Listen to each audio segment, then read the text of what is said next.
sense. Hey, Lamp. Hey. What happened last time on Make Amends?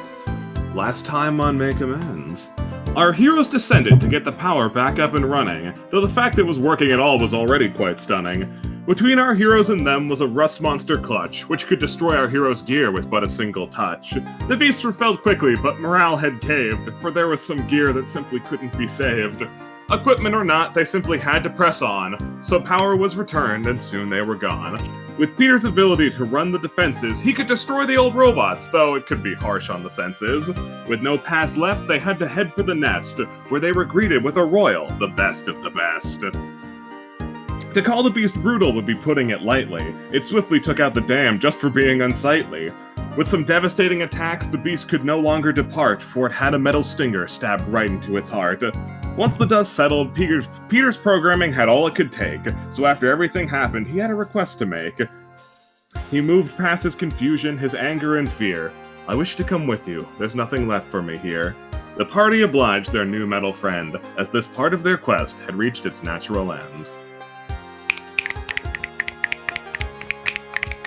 Snap. Thank you. Snapperinos. Indeed.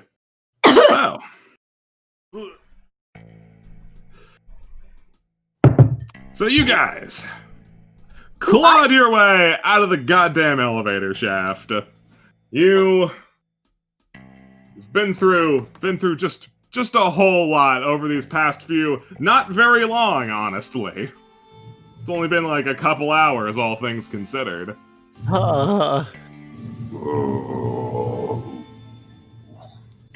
Yay, Yeah. go team! Yeah, go team!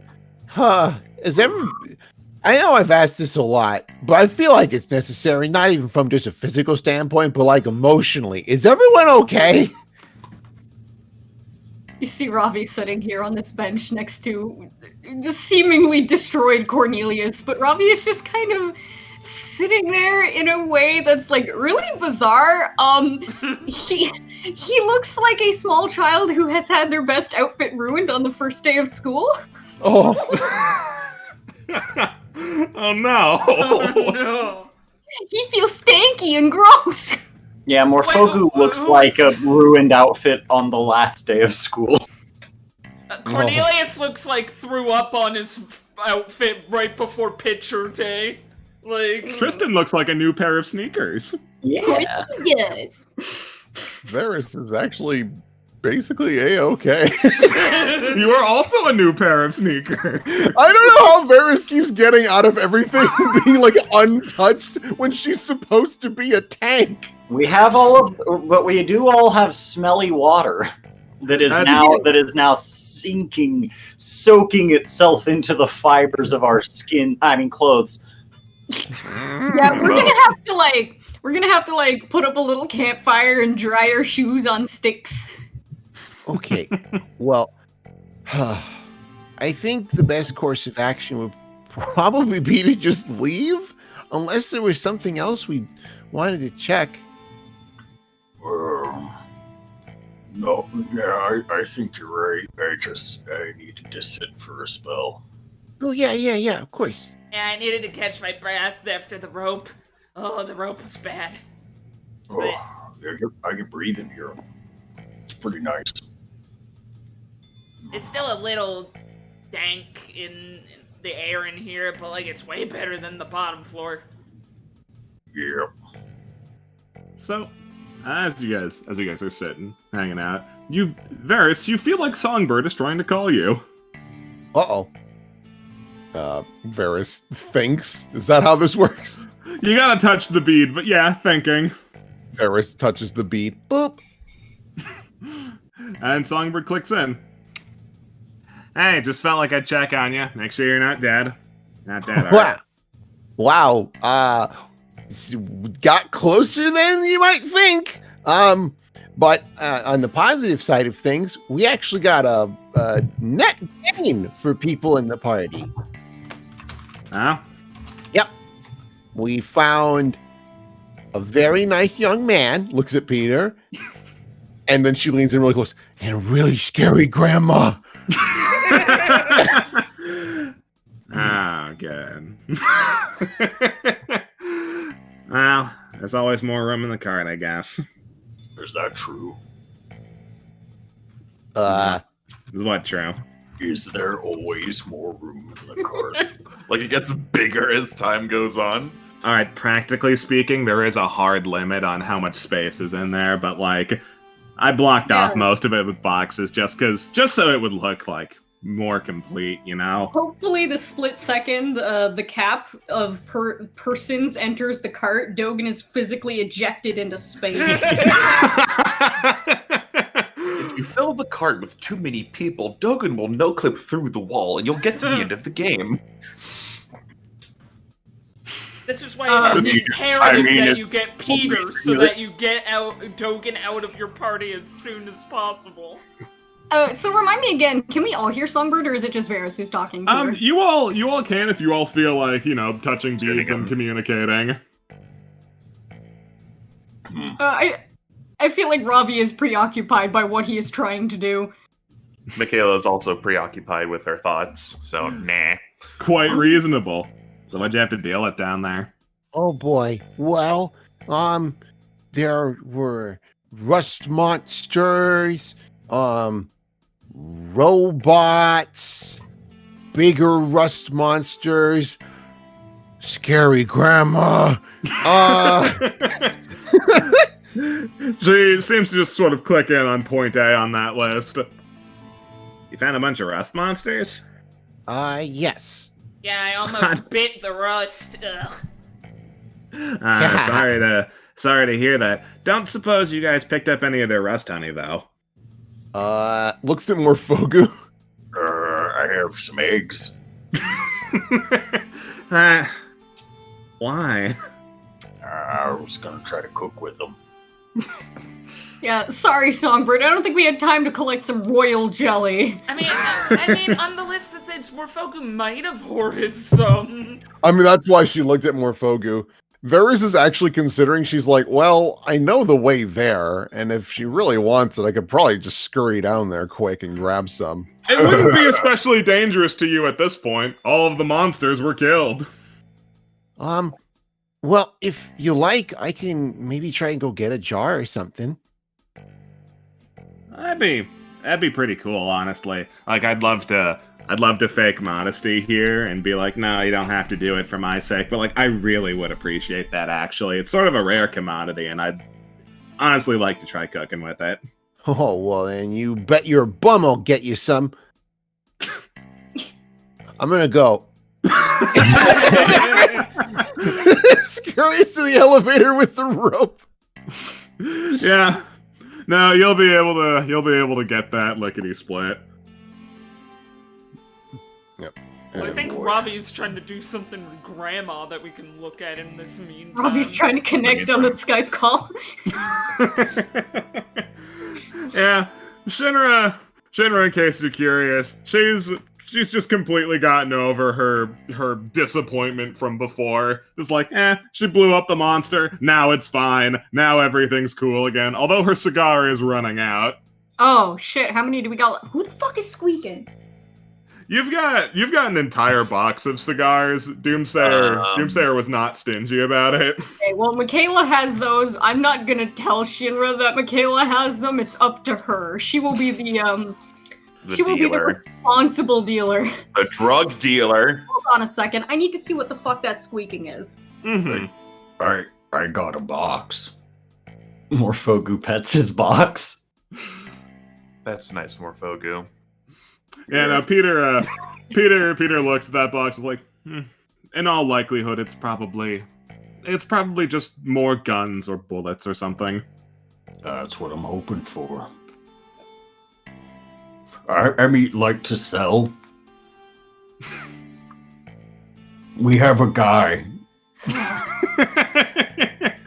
His name is Ponson, and he's a bird. You think he picked out that name himself? Or was that, like, just a coincidence that he's a guy who likes to pawn things off and that's his name? Like...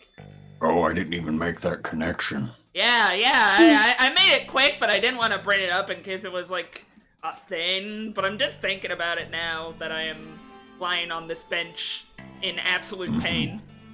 You have the power to ask him if you want. Oh, that's right. We He can has the talk to him. bead. I don't wanna. I'm either assuming the squeaking is a dog toy upstairs or a faucet in their laundry room of the neighbors upstairs. Regardless, I hope it shuts the fuck up. I mean, we don't hear it. That helps. Yeah, so Shinra's just kind of standing there waiting for us, like hanging Oh around. yeah, no, Shinra's just hanging around. She seems like she's just kind of really been going with the flow more than anything else here. You're not sure how much she's really processed. Okay, well, he's gonna casually just kind of like go up to her in a non-confrontational way, more in like a, hey, you got like half a minute? You want me to give you the rundown kind of sort of approach? Yeah, no, you approach with a gesture of like, hey, want to know the plot? And she takes her cigar out and like raises an eyebrow in a way to convey like, yeah, now's a good time as any. Let's go. Okay, he just points at like a bench. Just sit. Eh. Oh, I might be Just ejected push Cornelius from my off. bench. I'll go. No, you can stay there. Robbie will sit on the edge of this fountain, and they will do a casual sort of talk. And Cornelius is there. You're just gonna eavesdrop, but you don't know what they're saying. Yeah! I mean... Yeah, I guess. Yeah, why not? What other choices there? I mean, I just think it's Cornelius, in a weird way, like, Robbie probably said at some point, old common. So he's trying to do that thing where you try and pick up context words, like, if any have changed over the year. Like, if one word just was the exact same as common from 1,000 years ago. Like, no, we didn't find out a new word for computer. Oh, fuck! That's what I was hoping for! So he kind of sits there, like, clasping his hands and, like, really struggling to think of, like, where the hell do I start with this? So... Shut up. You are realizing now. Yes, Robbie is shy. It has taken you this long to really notice. The language barrier provides him a really convenient excuse. But now you don't have it. He puts up like one hand in paddle motion. So, what do you want to know? Make her do the talking. So yeah, she takes out a cigar, thinks for a second. What do I want to know? Well, that's a weird question. I was just kind of willing to roll with whatever happens, you know. But I mean, if we're asking, you guys got an army or something? Nope. He purses his lips. He just kind of motions around. It's solid then. Well, who are you with then? Us. Independent? Far out.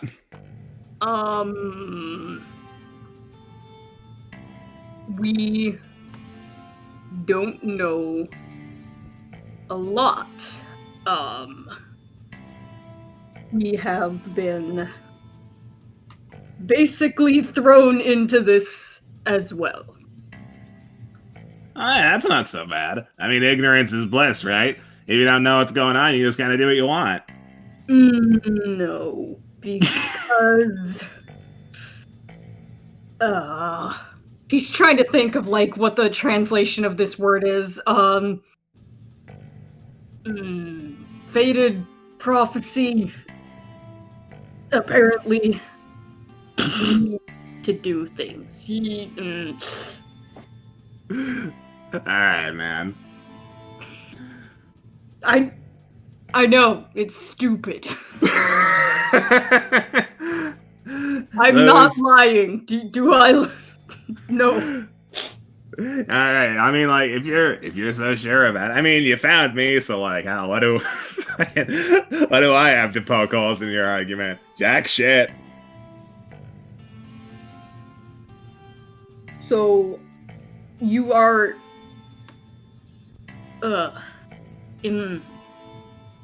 integral to this prophecy, I might add. Awesome. And he said, no. Ah, man. Alright, so if I'm integral, I assume you just need me to, like, punch somebody in the mouth, make his guts into, bird food, yeah. Big shrug. I mean, like, I can't see any other reasons. I mean, you don't got an army, so, like, any of my expertise there will be pretty thoroughly wasted. You're an army person? Yeah. Can't you tell from my boatloads of discipline? He's looking at her. Just not break eye contact. I was a general. It's a funny story, honestly. Motions for her to go on. Ah, man. So, like, it's really weird when you get wrapped into things like that, you know? You're just 1 minute you're crashing parties at bars, getting drunk, and the next thing you know, you're standing in line, signing up for God knows what. For me, it was signing up with the River Runners. Those guys were pretty cool, all things considered. They were pretty strong, had a lot of dudes, a lot of weapons, and a lot of people who can train you to fight stuff good. I think I was supposed to be a monk at the time. I'll be honest, I was getting so absolutely wasted. I don't really remember what my discipline was. But she flexes, still shredded as hell. He's just kind of chewing on that in his mind. River Runners, were they from here, or? Yeah, no, they were from around here, I think. Yeah, don't suppose any of you have knowledge history, do ya? I might, as of I do. this session. I'll did get a bunch of knowledges. Hold on, let's see Not if Robin history. has these words. Yeah, where's my lexicon? knowledge. Sorcerers only get knowledge arcana. Sorcerers do not get anything else. I'll roll a knowledge history. Do I have river? Ciao. 18. Ah. I don't know how much that helps me though, because I don't know what they're saying. Well, the good part is that Peter has the luxury of comprehend languages, so he can bypass the language barrier. Yeah, no, Robbie's just trying to. He doesn't have either river or runners in his dictionary, so he looks over to Peter like, "Help me out here," kind of motion. Yeah, Peter sees that you're struggling. Like, he's wondering about the river runners. Michaela. So, the River Runners are something that is available in history, but they're, given the context clues of what little recorded history that there is from, from before everything was erased, they were from the cusp of that happening. They were clearly someone who existed before then, and they existed for a brief period afterwards, but didn't last very long. As far as the records of it go, they were just a group of revolutionaries trying to take down the king, do that sort of thing, redistribute wealth to the people, all that jazz. Okay, Robbie nods along with that, turns back to her kind of like a half face. I don't think your river runners are around anymore. That's pretty surprising, honestly. Like, they were tough as nails, especially my boys. Varys, you can show back up now. Yeah, Varys comes bumbling back. Do, just honey. Make a lot of money. Hey! Varys looks Cornelius around. from his lay down position waves and does a little clap. Thank you. Oh, yeah? Do you know how long you've been here? Oh, I've got no fucking clue, dude. I was trying to keep track for a while, but without the help of, like, the sun or magic, it's really piss difficult to figure, you know? He puffs out his cheeks. And that thing, like, Mm-hmm. yeah. What is the current year, Lamp? The current year? I have it written down somewhere. It's only been 2 days since she was imprisoned. Oh my god! That would honestly be a massive twist. So the current year is 997 AE, although that particular measurement will not be very meaningful to her, since it is, recording history after all of history stopped being recorded. Okay. Better question then for her. What year was it when you were imprisoned?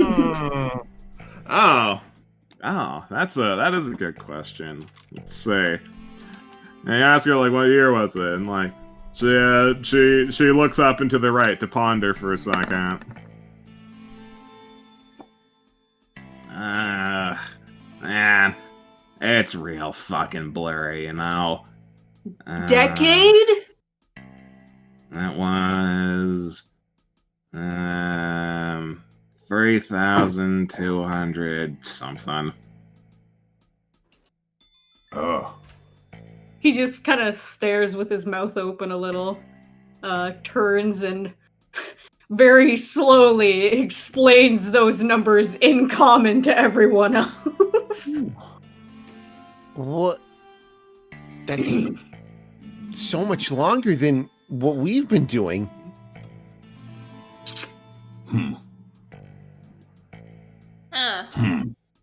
Well, without any sort of astronomical chart, I probably wouldn't be able to figure out how much time has passed. So We know those don't exist. what I can tell you, I don't know how helpful it might be. He's like not rubbing his hands, but like clasping his hands. He's all like sweaty because there's so many things he's not used to here. He's like talking to a woman. He's talking to somebody he's supposed to be able to like explain things coherently to. He's talking to somebody who's been in jail for 1,000 years. There's a lot of problems with Ravi right now. What are you telling me? He's not prepared for this situation? So this land outside points down the hall, those doors, is very different for me. I don't know really where this is. I just kind of motions around at the group again, like She like looks at the door, looks back. Yeah, there's a lot of things there. Things are different out there. How are you getting at? if they're this different from the desert, I don't think I'm able to prepare you for how different they are from before you went in. Nah, I can adapt to anything. She takes the cigar out of her mouth again. Just one question, though. Do the good guys win? Kinda looks at everybody else for half a second. Who were the good guys? She looks over to you. Well, I'm not your sort, for one. The good guys...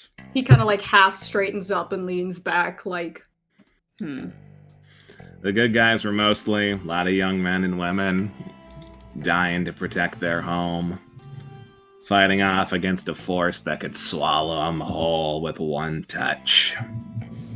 It didn't look like we were gonna win. But did we? If you're the one talking to me, I have my suspicions, but... Well, some basic math might help you change your mind. There's one of me. And just motions to the rest of the group. Sassy. Call it a rousing success, then. She stands up, satisfied with that. I don't know if that's what I meant, girl! he actually kind of like tilts his head and puts up a finger, like, wait. Eh? I don't know if that's the case. What? He kind of looks to Peter like, help! You look to Peter, he looks to you like, what? What do you want from me? You think I know? Peter can't help you explain because Peter doesn't know this shit. I don't know which side won. I think maybe the fight isn't over. She cracks like a big old smile. Well, that's the best answer yet. Means I didn't miss it. Grandma. Grandma just got out of the retirement home and is ready to go. He runs his hand through his hair like...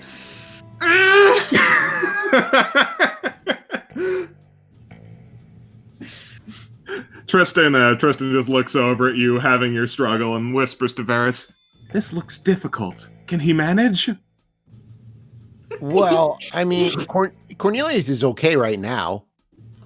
Oh, Robbie! Oh, I don't know. I've been gone most of the time. I don't know what's happening. Robbie is having, like, leaning on Varys, chilling.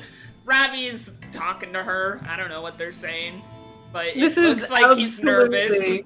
This is absolutely the most animated you've ever seen him. Like, this is the most you've seen his face change. This is the most you've seen his posture change.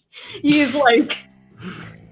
He is definitely nervous right now. He has the nonverbal communication of someone who is speaking to someone who is difficult to talk to. Uh-oh.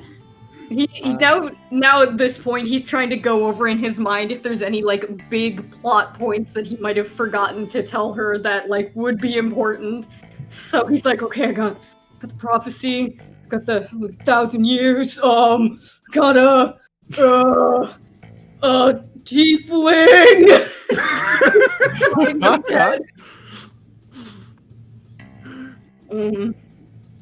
Yeah, Shinra just takes your silence and struggling as a sign that the conversation's over. Alright, let's get the hell out of here. He puts out a hand. You can't just punch things out there. Why? They get mad at us if we do that. Alright. I'll keep my swinging to a minimum if that's what it takes for you. It is concerning to think that the world before this one, that was something that needed to be explained. Like, Maybe it's you know, just her, they though. do. You usually get mad when you punch them. That's not. He gets a feeling that maybe he was talking about it as a desert thing instead. That's a good warning to throw out there, because if Shinra punches them, they'll probably just die. Okay. Well, is everybody ready? I've never been more ready to leave a place, except once. No offense, but I didn't like it here one bit. Robbie, like, gets up and he tries to, like, wipe off his sweaty palms on his clothes, but his clothes are gross, so he's just there like, ugh. Time for fresh air and time to wash all of our clothes, all of them immediately. Well, on the positive side, we're camped out next to that nice river. Oh, yes! That'll be super convenient! I can't wait! Mhm. Go All swimming. we have to do is travel a few miles back to camp. Yeah. I will carry you. Varys It's puts her hands up fine, for it's Cornelius. fine. I need to walk a little bit, but ow. Okay, well, if you change your mind, you know where to find me, which is probably beside you or in front of you, possibly behind you. Just look around, you'll find me. Yeah. Yeah. So you guys shove off. Nothing particularly notable happens. You pass back through the remains of Applestead. Peter does comment on that, but it's mostly just a passing. It was much bigger the way I remembered it.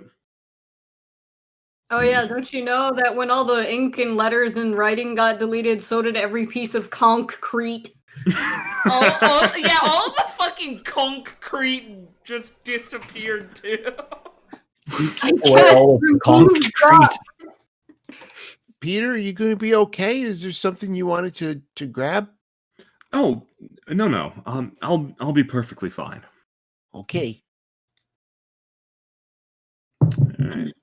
You guys trek for a few miserable hours. The wasps have found new fun homes on the walking trail, so you're kept on your toes the whole way. Ah!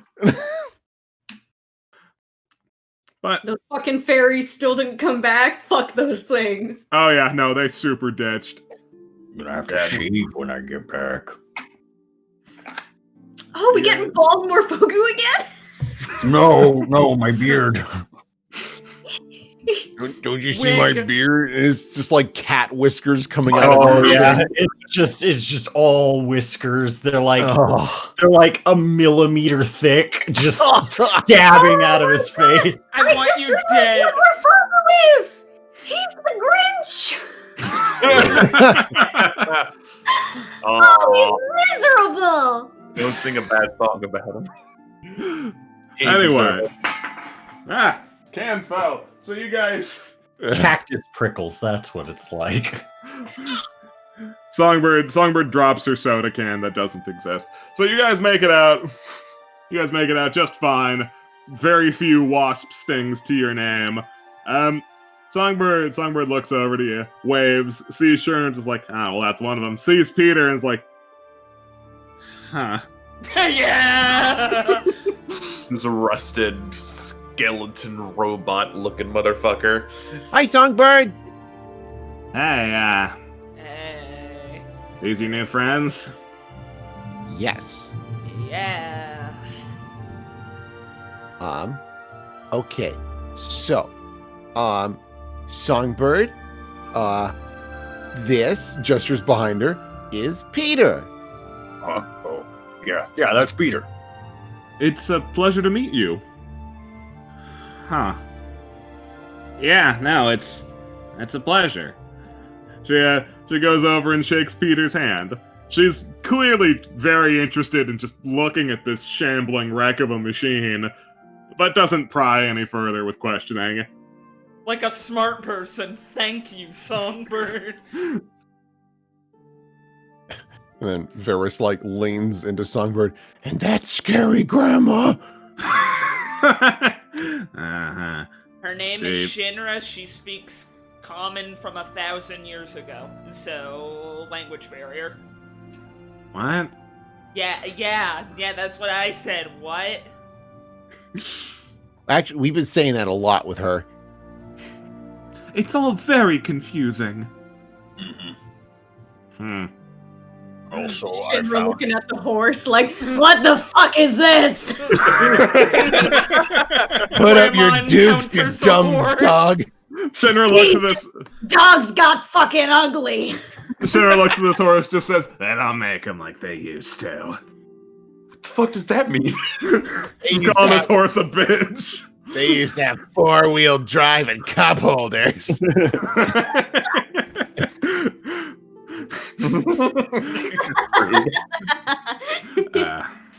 Yeah. Does the horse speak Old Common? And it's like, how dare you speak of me? No. Yeah, Songbird like scratches her neck. She's not gonna be a problem, is she? no promises. Uh, I mean, Great. Robbie can talk to her, and she's part of our whole prophecy thing, so... Yeah. She kind of mutters, if you're finding people who know 1,000-year-old common and shambling metal men, there might be something to it. Yeah. Like it nods like, I was the same amount of skeptical. I do not judge you for that. yeah. It's all kind of, it's a little wacky. Well, actually, I don't know. I mean, she was there, and the prophecy said she would be, and she had every reason in the world not to be. Like, literally every reason. Every feasible reason in the world why she shouldn't have been where we found her. But why the fuck was she there? the prophecy. Like crazy people, even more Songbird hates that answer. You can see it in her eyes. It's like, no. No, why is it right? I hate this. No, the world is built on things like logic and reason. Why prophecy? Prophecies are logical and reasonable. They're just not often right. The bitch was there for 1,000 years. Well, there's just a logic and a reason to it that we don't understand.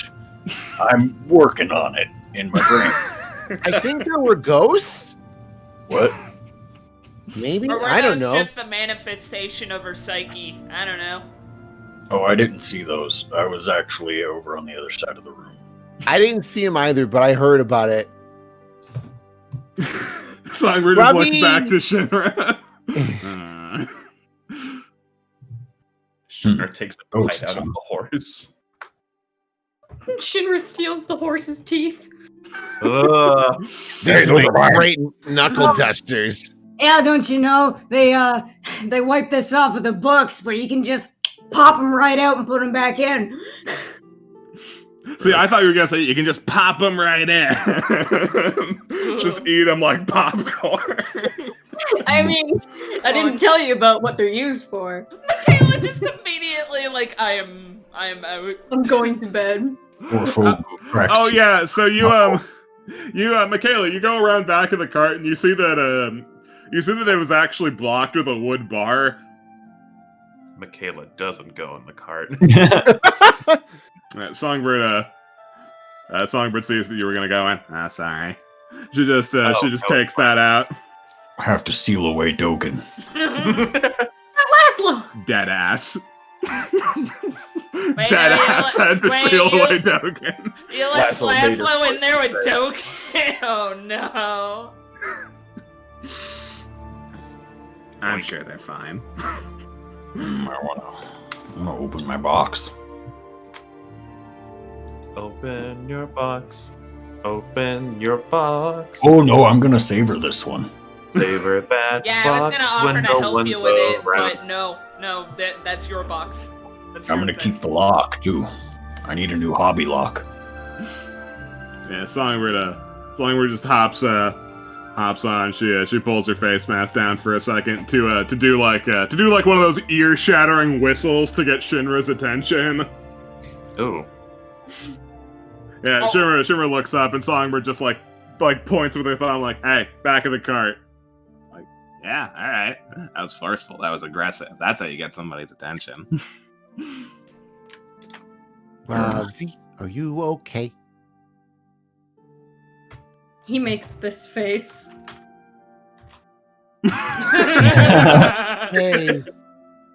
Perfect. Is there something I could do for you? Did you want to go read more books? I know we started that one book about the plants we didn't really finish because, boy, a lot happened. But we could do it now. He reaches down and grabs one of these flowers and like motions like, yeah, okay, let's look at this flower kind of thing. Okay. Cool beans. Let's see. I'll also grab this one for the road. That way we have more to learn. And that is all that is within my sight. Let's get in the cart.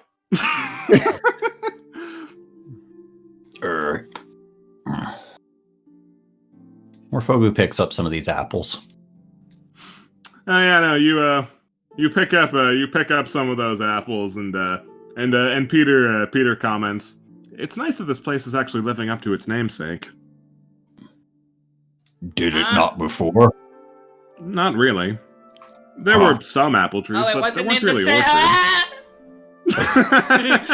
set. Well, we missed the cart. Oh, hey, everybody! And Varys goes in. Yes, Well, I'm you'll not be taking happy part to of that know- conversation. Forced bedtime. But they taste terrible. But they make good bombs under the right circumstances. Huh. You still uncontrolled my avatar. You were just able to do that to me. You are but a sock monkey. I mean, it's fair because you can just do that to Cornelius, so I guess it's right that you have this power. Monkey. I would totally buy a fucking Cornelius sock monkey. That'd be fucking adorable. Oh my god. Oh no, no jokes.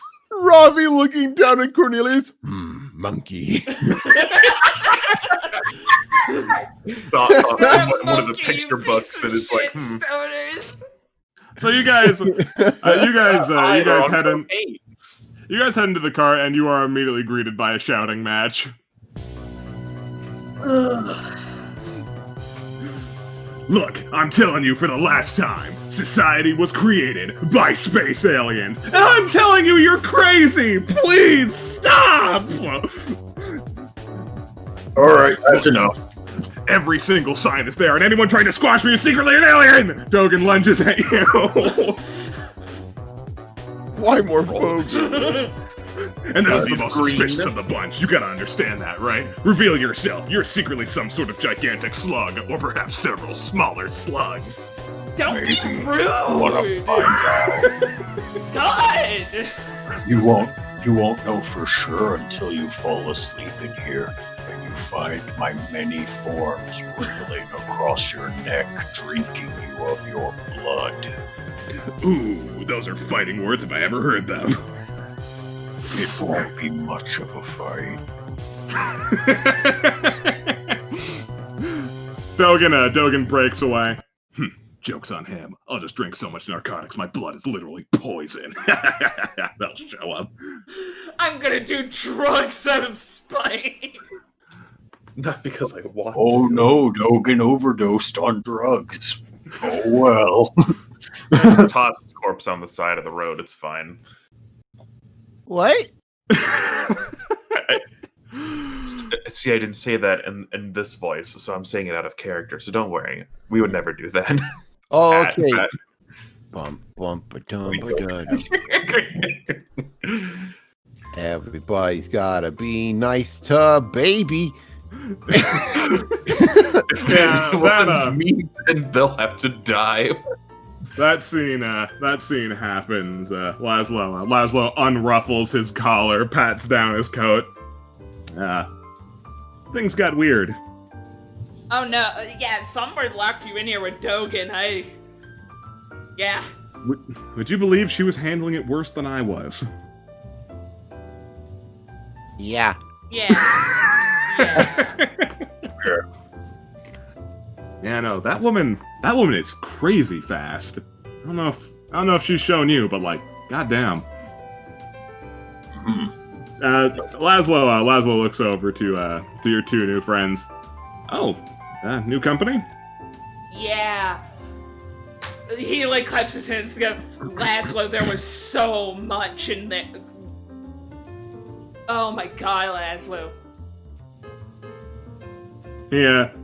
Leans in, just like whispers. They are both over 1,000 years old, so like.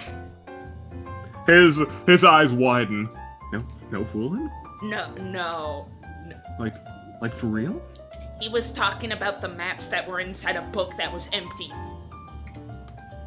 Oh man, how much do they know? Do you know? Well, you can't really talk to Shinra, and even if you could, she's really mean. I like secrets too. Yeah, it's fine. It's fine. Be part of the group. Yeah, no. Morphogo, you can be part of this. Yeah, by all means. Boys' night. Boys' night. They both just let more Fogu in. Tristan breaks away from those two. Hey, Michael, you doing all right? Yeah, that's good. Oh! I love that that's a new word for Michael. I love it.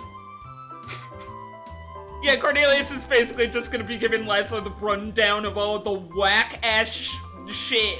And they even have a book with drawings from 1,000 years ago. Laszlo is gonna go ape shit. Cornelius, show him the gun. Oh, the gun, too? Like, I'm really still iffy about this. Like, it's 1,000 years old for sure. It was down there. Yeah, but it's neat. You're right. You got a gun? Like, Cornelius tentatively pulls it out. It's got a little gunk on it, but yep. Yeah, Laszlo gently takes it and just sort of like rubs some of the schmutz off of it with a handkerchief. This is a nice one. Don't let Dogen hear you. Yeah, no, don't worry. He's not gonna know anything about this. Like you could probably just lie to him. Like most people aren't really very familiar with firearms. I am personally, but I doubt he. Laszlo thinks, wait, this man loves explosives. Yeah, never mind. He knows plenty about it. But like, I still don't want him to have another one if he. I don't want him to have one. Yeah, no, exactly. Shouldn't have had the first one. He hands you back your gun. No, the Order finds these things from time to time. I've handled a few of them personally. Not for any reason other than just thinking they're kind of neat. What's the Order do with them? Generally, they harvest them for parts. The Helvetica one doesn't fly off of nothing, you know? Yeah, huh. I'd love to see that thing sometime. I hear it's real neat. Laszlo nods. I haven't been on it personally, but I heard it is pretty cool. I don't even want to be on it. That would scare me too much. But, like, to see it? That'd be good. That's good enough for me. Morphogu says wistfully. We have our whole adventure to go on. We'll probably see it at least once. Maybe. I mean, given how things ended up the last time we dealt with the Order, maybe it's for the best we never encounter it. Yeah. Thinks about information he was given.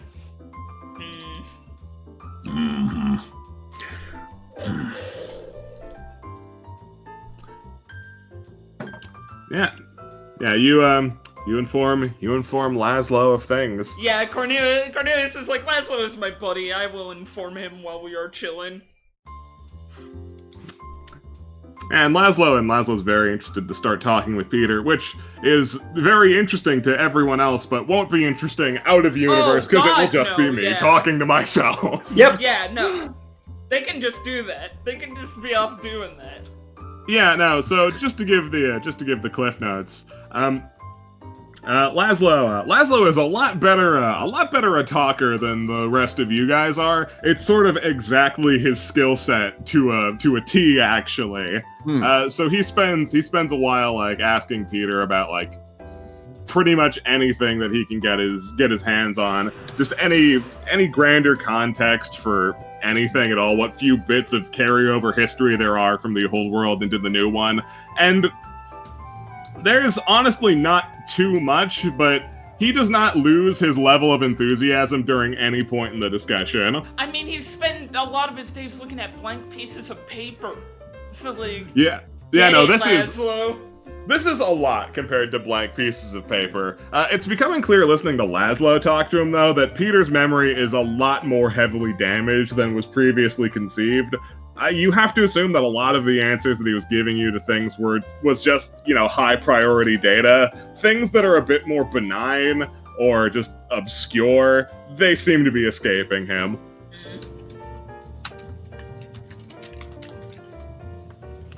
But that's what that amounts to. Shinra, on the other hand, has claimed this bed for the people of Shinra, which is her. Ravi. Ravi is here to reclaim. No.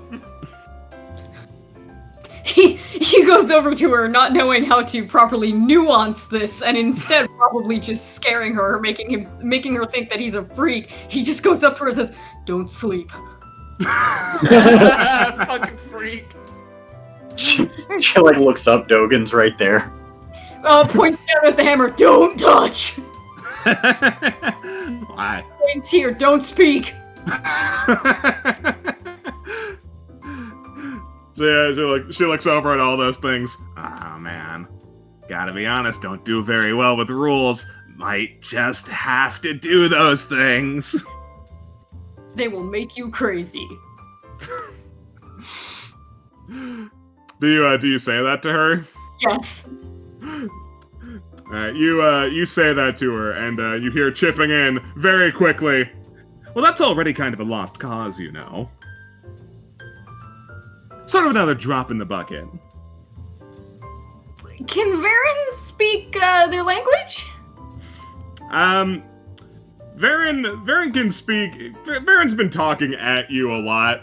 I don't know. What is his method? I have to imagine that his means of communicating is supernatural, because, like, he wouldn't know what your language is either. Mm-hmm. Okay. She can't see that, and he's going to pretend he can't either, so he just kind of stands back up to a normal height and just backs off a bit. Boring guy does it again.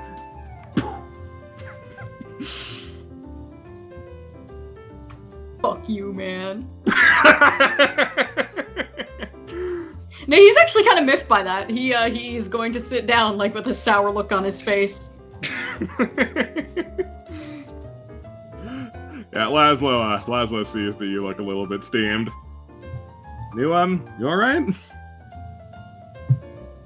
He gives him this face.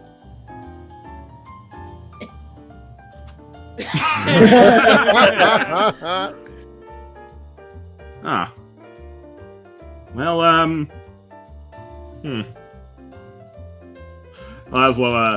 Laszlo thinks. Now, I'm not sure if I have much that would be able to brighten a sour mood.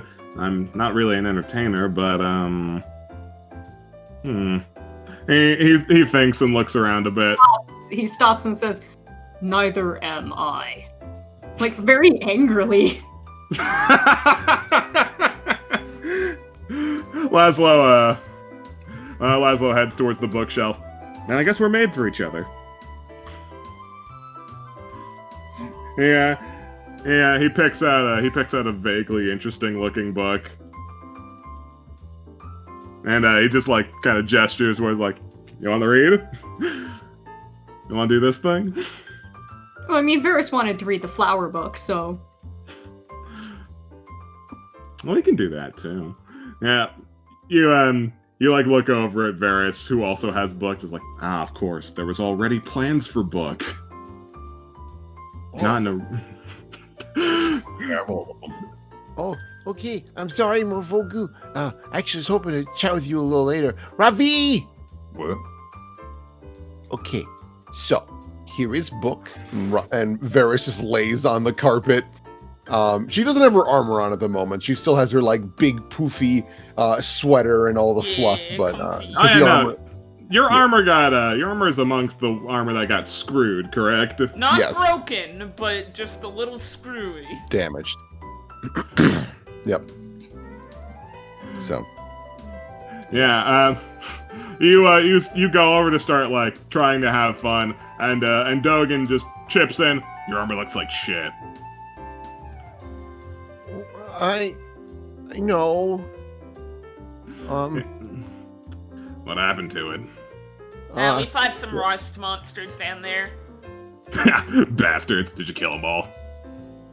Actually, like a good 90%, yeah. Sick. Yeah. I gotta get this all fixed up because a friend gave it to me. It must have tremendous sentimental value, coupled with all of its practical uses. Yes, it does. Well, I would probably be able to get it back into at least a quarter decent shape. Sadly, though, I'm short on materials. That's okay, but I appreciate it. We're doing okay right now. I can wait. But He kind of reaches around his own personal belongings and takes out like a little tub of some sort of cream. I can at least make it look better. sure. Is that gonna damage it? Nah, it'll just take the rust off. Oh, okay. Well, thank you. He was kind of a squints at you. blacksmith. Why the hell would I damage it? I'm just making sure. Yeah, no, you pass off your armor to him. Sure. Yeah, you pass him off to him. He moves over to this table and just pushes all these scrolls out of the way. He looks at your armor. He starts licking it. He does no such thing. I love rust. Fucking love rust. You fool. It's what keeps the slugs out of the body. Morphogu chomps down on one of those eggs. Cook it, Oh. dude. Excellent. It's absolutely disgusting to everyone else. To you, it's probably fine. Yeah, I thought so. You take a bite out of this thing like it's some sort of apple, and it begins pouring out like a clear liquid, not like an apple. Ooh. Cornelius was sitting here in thought, that's like bad. putting together his thoughts on something he wants to talk about with everyone. And just happens to look over, and he gets the gross face, the Cornelius Ugh. gross face on. Ugh. Meanwhile, Oh. Michael becomes alert. Eggs? Oh no. No. Oh yeah. Hey Flap, flap. Michael. Hey Michael, you freaky looking thing here. Hot Says calling the kettle Morphogu. black. Yeah. Yeah. Hello, Michael. You eat eggs? Eggs. Yeah. Here's one. Egg. He flaps his Morphogu, wings. Morphogu lifts his head up and then puts it into the whole mouth hole and Yeah, puts no, his head down. That's the procedure. You get to watch this thing do its horrible internal gummy works as it just munches down on this gross egg. Well, that gives me some ideas. Hmm. I'm just gonna look All away. right. I am looking away. I do not see it. 1 second. Oh. Yeah. Oh boy. Oh boy. So, Morphogu, what is this idea you have? Huh? Oh, I was just looking at Michael and feeling a little inspired. Oh God. Wow, creativity. Hey, Cornelius. Yeah. What's up? I was just having a little post-stabbing laydown. Oh yeah, no, I was having a post-stabbing egg. Anyway, I was thinking. Well, I mean, I guess He sits up in his crisscross Yeah. applesauce listening to you. say it to everybody, I guess, but I was thinking, for the longest time, I figured that I was not I was the odd one out, the one that's not related to a hero. Mm-hmm. But now I'm kind of thinking that I might be, since we're going to be going to the manor, like it has something to do with our quest. Mm-hmm. Mm-hmm. Yeah. Yeah, that's Might be that's a one of connection. them. And like it happens to be where my father is. Yeah, I mean, Sorry, I'd say it was a coincidence, Hey. but prophecies don't have those a lot, so... Yep, that's what I was thinking. Yeah. Yeah, Michael. It just feels weird. I mean, I'm so not a hero. Oh yeah, no, I get you. I wanted to talk about that hero prophecy stuff when people wanted to, when people get a chance, but we just got out of that place, so. Yeah, I guess. Yeah, I don't want to bug people about it. I'm just kind of organizing my thoughts still on all of that. That is what I was doing sitting here, so if you want to organize our thoughts in the same place. Yeah, well, so the prophecy said a lot of things about a lot of different places, and I can't put all of them together, but in fact, the place where my father is and happens to be on our list anyway, has me thinking that maybe I am one of the heroes. It does sound straight out of a storybook. That kind of big coincidence that turns out to be very important. I think it's not contrived. Prophecies can be contrived. Yeah, but it's just like in all the books I always read, heroes don't look like me. They look like they're like handsome and bold, and they usually kill things that look like me. Yeah, well, bards' tales and storybooks and stuff, they don't always tell the truth. They embellish things. And then the prophecies themselves, they don't go into the nitty-gritty. They don't talk about all of the people that the heroes meet on the side of the road that help them out, but it's not really interesting. You know? Yeah.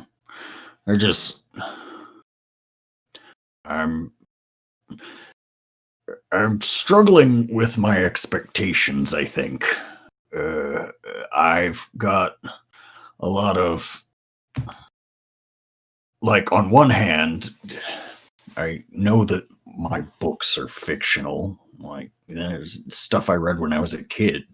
It's just meant to make kids feel better about the possibility that one day someone might come in and sweep them away to a life of adventure. But on the other hand, ever since I started traveling with you guys, I've seen a dragon, and I've seen all kinds of crazy things that I thought were either just stories or long gone from the world. Sounds to me like things are looking up for you then. Kinda. Reality tends to align somewhere between fiction and the boring day-to-day life. It's true. Most things are very boring. Yeah, but not many people write stories about Baker's normal day out. Yeah, they do. They have cookbooks. Yeah, but those are like for technical stuff. That's more like a manual. Yes, there's not too many books about just bakers having fun. Yeah, but that's part of normal life too. I mean, I never considered myself the heroic type. I mean, might not look like you, but I run from things. I do not confront stuff. The heroes aren't the type who see the dragon and run the other direction. They don't write stories about those kind of heroes, but here I am.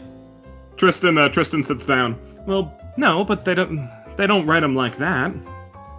I mean, you would only write someone ran away in order to show that they're a coward or something. But if someone were to take a tactical retreat to, save the lives of their friends, that would be seen as heroic. It's all a matter of framing. Yeah. Guess you're right. It's also a matter of their heart, of course. Well, what's that really mean? Tristan thinks. You know. people with good hearts. They do good things for the betterment of others. And heroes tend to fail those who have bad hearts. Remembers Tristan has his weird fucking heart vision, so this makes complete sense to him. Yeah. Well, I'm still trying to wrap my head around a lot of that stuff. We've got it written down somewhere, don't we? Yeah, we have the map with all of the locations put on it, circled. And I think Michaela keeps a lot of notes about that kind of stuff. So, if you want to double check stuff, she's probably the best bet. Yeah. Alright. Well, Either way, I'm probably gonna want to talk about this later when we're less dirty. I want to get by a river or something. Morphogu pulls out his box and starts picking at it. Oh yeah. We chill, TM. You can roll to pick at your box. Yeah, I'm gonna pick at that box. I have a spell that could updated help my put this in your box.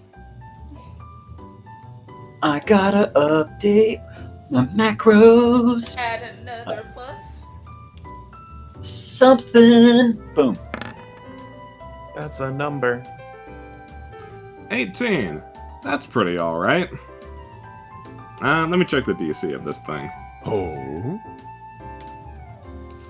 Alright, yeah. So with an 18, you are able to pop this box open. yeah, I knew it just need a little bit more time. Isn't that right, sweetie? He gives a little kiss to the lock and opens it up. Yeah, no, you pop open the box, and in there is a few things. 1, documentation, boring. 2, there's 2 smaller boxes inside, although these ones aren't locked. Oh, alrighty. It's like a present inside a present. He'll open up the whichever one stands out more among Sure. the two.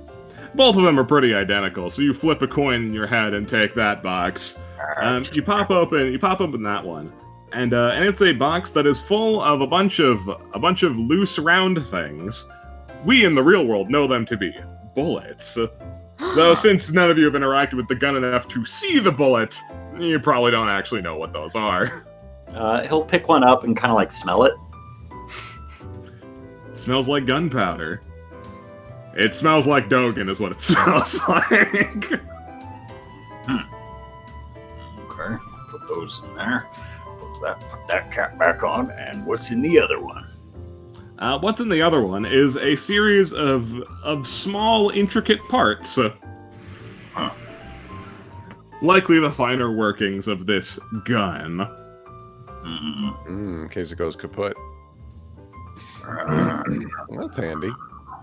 see here. Kind of like It looks like some really tiny screws and nails and stuff, and then there's Have this screws thing. for ants. kind of picks up the hammer, the spare hammer. And a Y. Laszlo sees you and hears you fucking around with the box. Oh, he quickly comes over to clear up any ambiguity. These are gun parts. In case anything in a theoretical gun were to get broken. Ah, well, good thing we don't have one of those. Morphogu says, lying. Indeed, these are useless to us. Laszlo shuts the box. I'm gonna just give those to Ponson. All right, I'm gonna rip the lock out of this box. And Morphogu's going to spend some time ripping the lock out without damaging it. Sure. Incidentally, the number of bullets in that box is there were 16 bullets just rolling around in there. Oh. Loads up my gun! Oh. Mm-hmm. Yeah, you got these things, and then you have these little pills that smell like Dogen. Dope Yes. pills. Yeah, those would also be for a theoretical gun. Shame we don't have one. Yeah, shit. Laszlo. Yeah, It's no, like- going through a lot of just skin level effort to lie to Dogen, but it looks like Dogen's not even paying attention. He's very He's in the invested in groove. de-rusting this armor. Oh, I get it.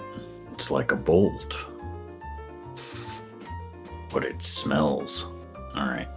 I take puts that away. I take the bullets. Yeah, take them. Excellent. How you doing, Michaela?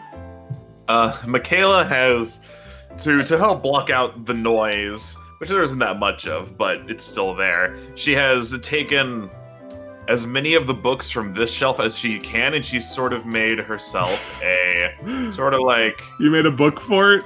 a book wall that is tall enough to obscure her, but Ravi, being Ravi, could easily just look over and look down and see her.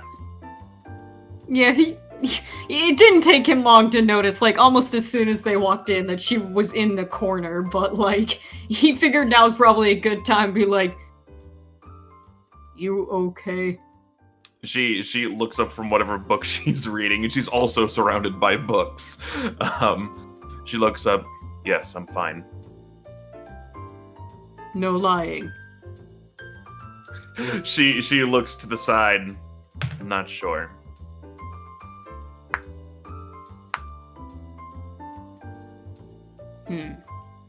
He's trying to think how do I even say this or do something? Get over it. No. I'd be like, wow! Ooh. Ooh, millennials. You should smile more. You look pretty. Oh! Alternate universe evil Ravi. Ugh. Jesus. Ravi's secret evil dad or something. Ugh. I just think of Ravi with a big mustache. That's the only difference. It's Star Trek rules. You get a beard and a mustache. He kind of pauses for a bit and he just like tries to say, I can listen.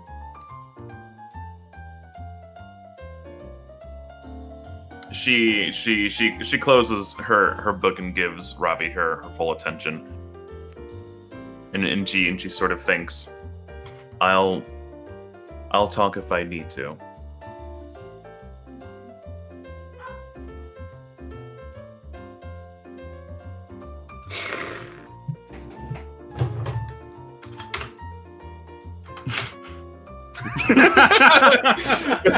You can tell by the way she said that she's like really like this wouldn't require any kind of roll. She's like really just kind of conflicted, and she just kind of needs some time to like think about stuff. But you get the I think you can probably get the idea that she like super appreciates that. Mm-hmm, That like the one person who's quiet and not fucking noisy is like checking on her. Like, thank you. He just kind of nods in like the top of the book pile and just goes back to book club with Varys. Hi, Ravi. Okay, so I've been looking at this book and I forgot where we were. So, would you like to start over or just guess? I remember.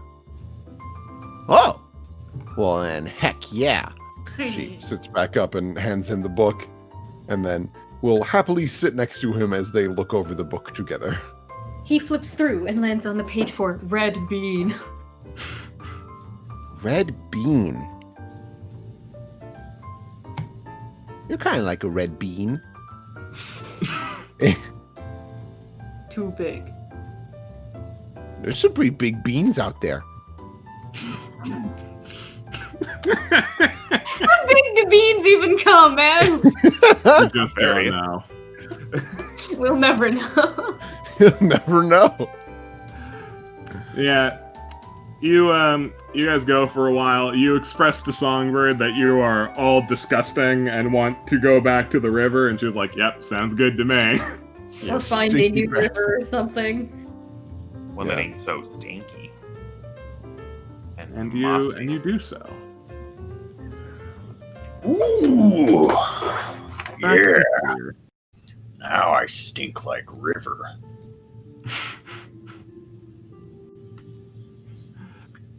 Ha. Well, thank you very much for bringing us back. I know it's kind of annoying, but man, we did not smell or feel good. Yeah, Songbird glances over at Shinra. Yeah, I noticed. Shinra, incidentally, you didn't notice while you were down there, smells awful. Oh, I noticed. Do we have Shinra? any other clothes for her? Ugh, she smells like cigar and plastic that you put over furnitures. Grandma. Grandma smell. Grandma. Yeah, I am. I don't think I have much in the way of extra clothes left. She kind of thinks. No, that wouldn't fit. I'm sure we've asked a few times how how big is she? Shinra, she is 5'10". Okay. Okay. Yeah, she's not like a giant or anything. Yeah, no, she's not like obscenely big. Clothes would fit her. Songbird just doesn't have anything on hand. Okay. Morphogu can like give her his cloak with the promise that one day he gets it back. Oh, yeah, man. sure. Like, I was just gonna say, for once, Morphogu's stink will actually improve someone. now the problem though is that someone is going to have to tell her that she smells like shit. Oh, I can do that easily, dude. Yeah? Yeah, Robbie will just do it. I just got like a hard cut in my head of she's on the dock. He walks up next to her, puts a hand on her shoulder. You smell like shit. What? Aw, sploosh. Yeah, okay, that can be literally exactly what happens.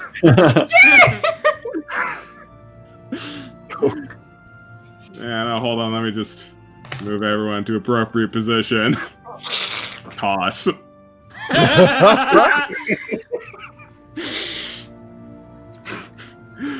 She doesn't even seem mad that you did that to her. She gets up and just like smells herself like, yeah, all right, you had good grounds for this. And she He throws a soap at her. It's soap on a rope. You can't Can't lose it. lose it. yeah, she just like slinks further into the pond and just bathes, tries to wash off 1,000 years of stink. Oh, she needs to watch out. She's gonna walk out of that looking like an algae monster. Gets real grimy down there. She'll figure it out. Yeah. Peter looks over at Michael, looks to the nearest person for confirmation that Michael is normal and not to be concerned about. Oh, yeah, that's Michael. He knows, rats and eggs. Oh. We're not actually sure if he knows those things, but those are the words he knows. Yes. Yeah. Yep. Yeah. Yeah. Yeah. Yeah. Peter's eye half dims. This goes on for 3 hours. Yeah. Yep. I don't remember hearing about anything quite like him. Tristan sits up on the line. That's because he's one of a kind.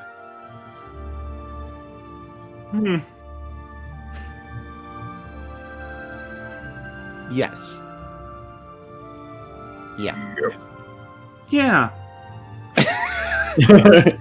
Varys then looks over to Songbird. Oh my gosh, I totally forgot to give you these. And hands her the jars of honey. Ah. Yeah, no. You pass those off to her and she cracks a smile like, yeah. This'll be good.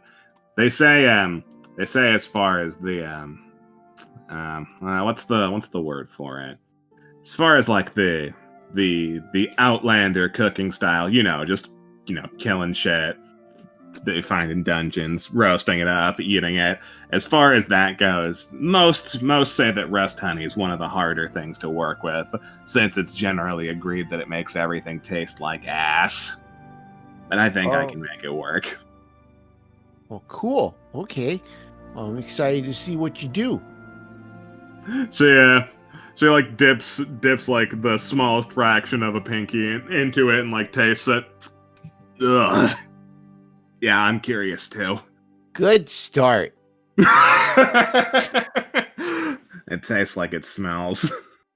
And it smells like rust. Hooray! Cornelius got back from getting out of his old clothes. He's now all clean. He's in his pajamas, which are just like normal of the era pajamas, and then a big bathrobe on top of that. Fluffy! He likes to feel comfy. Fluffy. It will surprise no one to hear that Tristan's sleepwear is the same as his normal wear. Of course. That makes Fucking sense. goddamn Chad. Morfogu has a nightgown and with a long hat and, Yeah, a, little candle. and a little candle.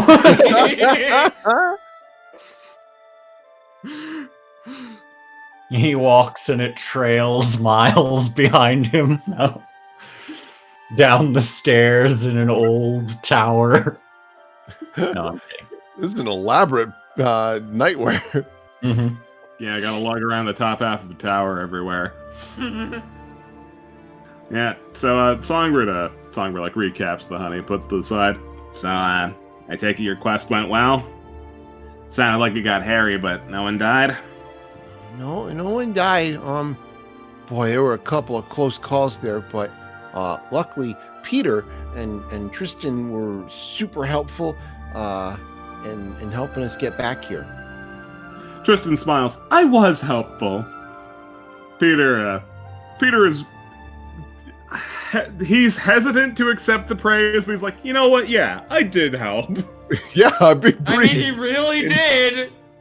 God, imagine that robot fight without the electricity on. I would Like, rather he die. did. He already accepted this praise before, but you know how humility is. Yeah. Yeah. Especially when you're like developing it after 1,000 years of beep boop numbers. Oh, Yeah, don't forget, exactly. don't forget about Chad, the fucking tree monster slayer. Oh yeah. Yeah, that guy. Well, you know, We'll see him later. alright. Yeah, don't even have to tell Songbird that part of the story. It's not even interesting. Yeah. You didn't And then- win. And then Morfogu learned how to make apples explode. Yep. And With I his can do it pretty consistently, too. He can do it with his mind. That's not true. That's I have- wrong. I have to draw sigils and like I need components and it takes time. I mean, that's pretty cool, though. I don't know how practical it is, because I mean, there's probably a lot of situations where apples are more prevalent than like explosives. Mm-hmm. Yeah, I think Most of them, I that's would say. a lot of situations, but going to the farmer's market and just going to town. Ooh. And you don't get arrested for carrying around too many apples. Songbird thinks about that. I think it depends on how suspicious you are, actually. That's true. I mean, you can get arrested for having too many apples if you look like a foot. Or if you're menacingly carrying around all of your apples in like your upturned cloak. I can't help it. My back crooks in such a way that is inherently suspicious. He says, not. He just shouts because he's angry. Meh. Whatever. Peter is about to say something to the effect of, we had facilities for that, but then doesn't.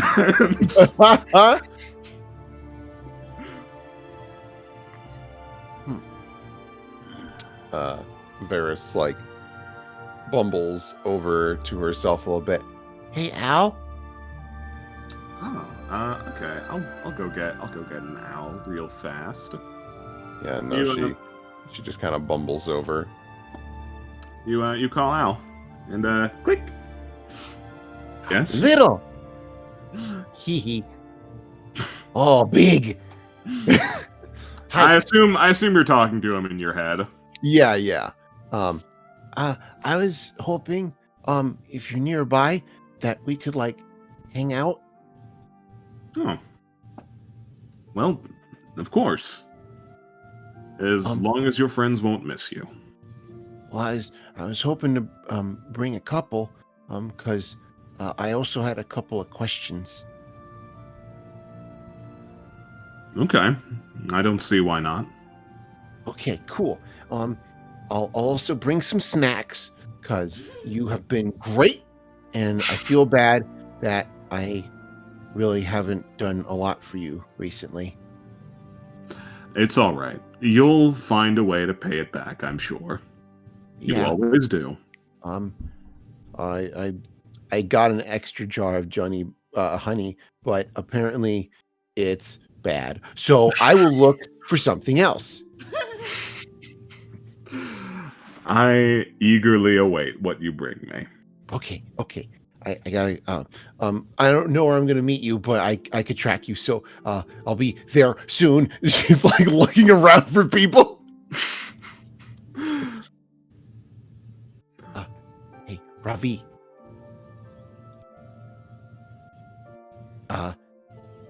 She's like suddenly feels like imposing energy from Ravi for some weird reason. Looks up. I was gonna go talk to Al about the things that Peter said. Did you wanna come along?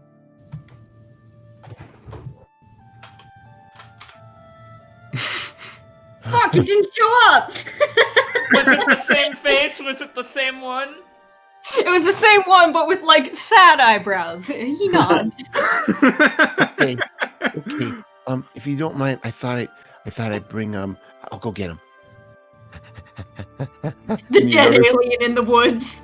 Varys runs up to Morphogu. Hey, Morphogu. Oh, I'm sorry. I didn't mean to startle you. Hey, I'm sorry. I was looking at the fire. Anyway, what? It's wow. Look at it. You can't get distracted. Listen, I was gonna go talk to Al. Did you want to? Yeah, you want to come along? Yeah. I won't lie. It's probably gonna be a somewhat serious topic. But I just want to look at him. Well, you can like shake his claw. You can give him a hug. Al loves all of that. No, I couldn't. That would just be The best? no. He is so beyond hugging. It would be an insult for. Anyway, let's just go. Okay. Well, I mean, you can ask him. Oh no, I couldn't. I wouldn't dream of it. Okay, I'll ask him. Varys just runs off into the woods. Robbie sees them run off, and he's like, he was gonna like casually walk up, but he sees them run off, so he just kind of like tugs on like Songbird's scarf or something like to get her attention. Shinrod points over here, clothesline. He's like tugging at his own shirt. I got you, man. I go. I go.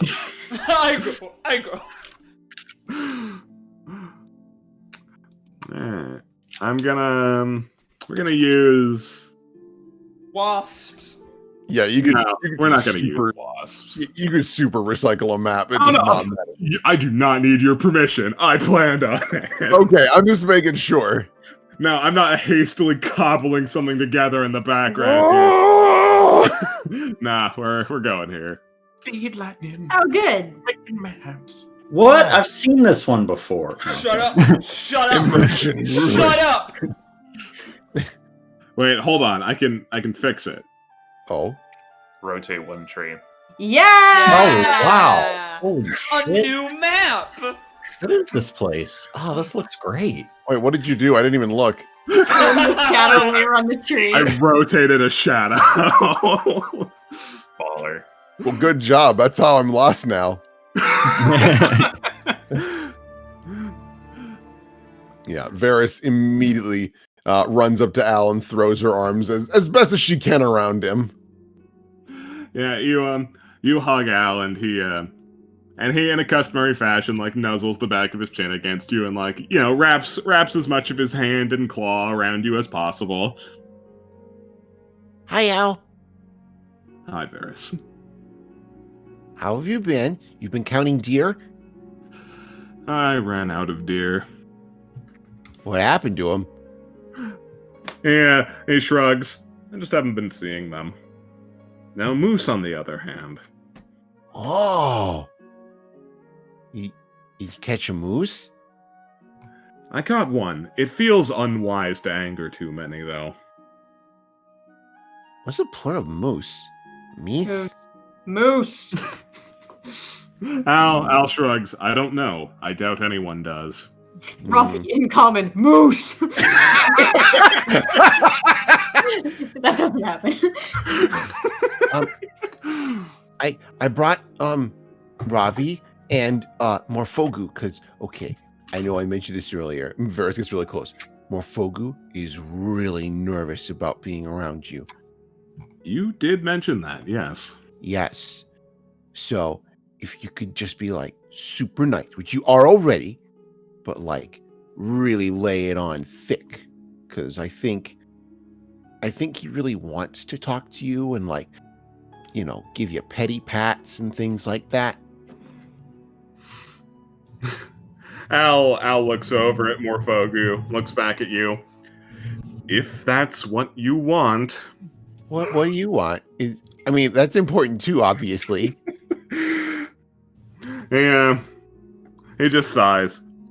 If it will mean a lot to you, then sure. I'll lay it on thick for him. Cool. Okay. Morfogu, Ravi. Oh boy. Yes. Get on over here, you goober. She's like throws her arms up in the air. Mm-hmm. Yeah. Slugger. Varys gives a big thumbs up. Morfogu's flesh turns into a purplish around his cheeks, a light blue just sort of rushes to his face. Morfogu? Oh, You okay? oh, yeah. No, I'm sorry. I held my breath. Anyway, yeah, There's no need for that. Special boy.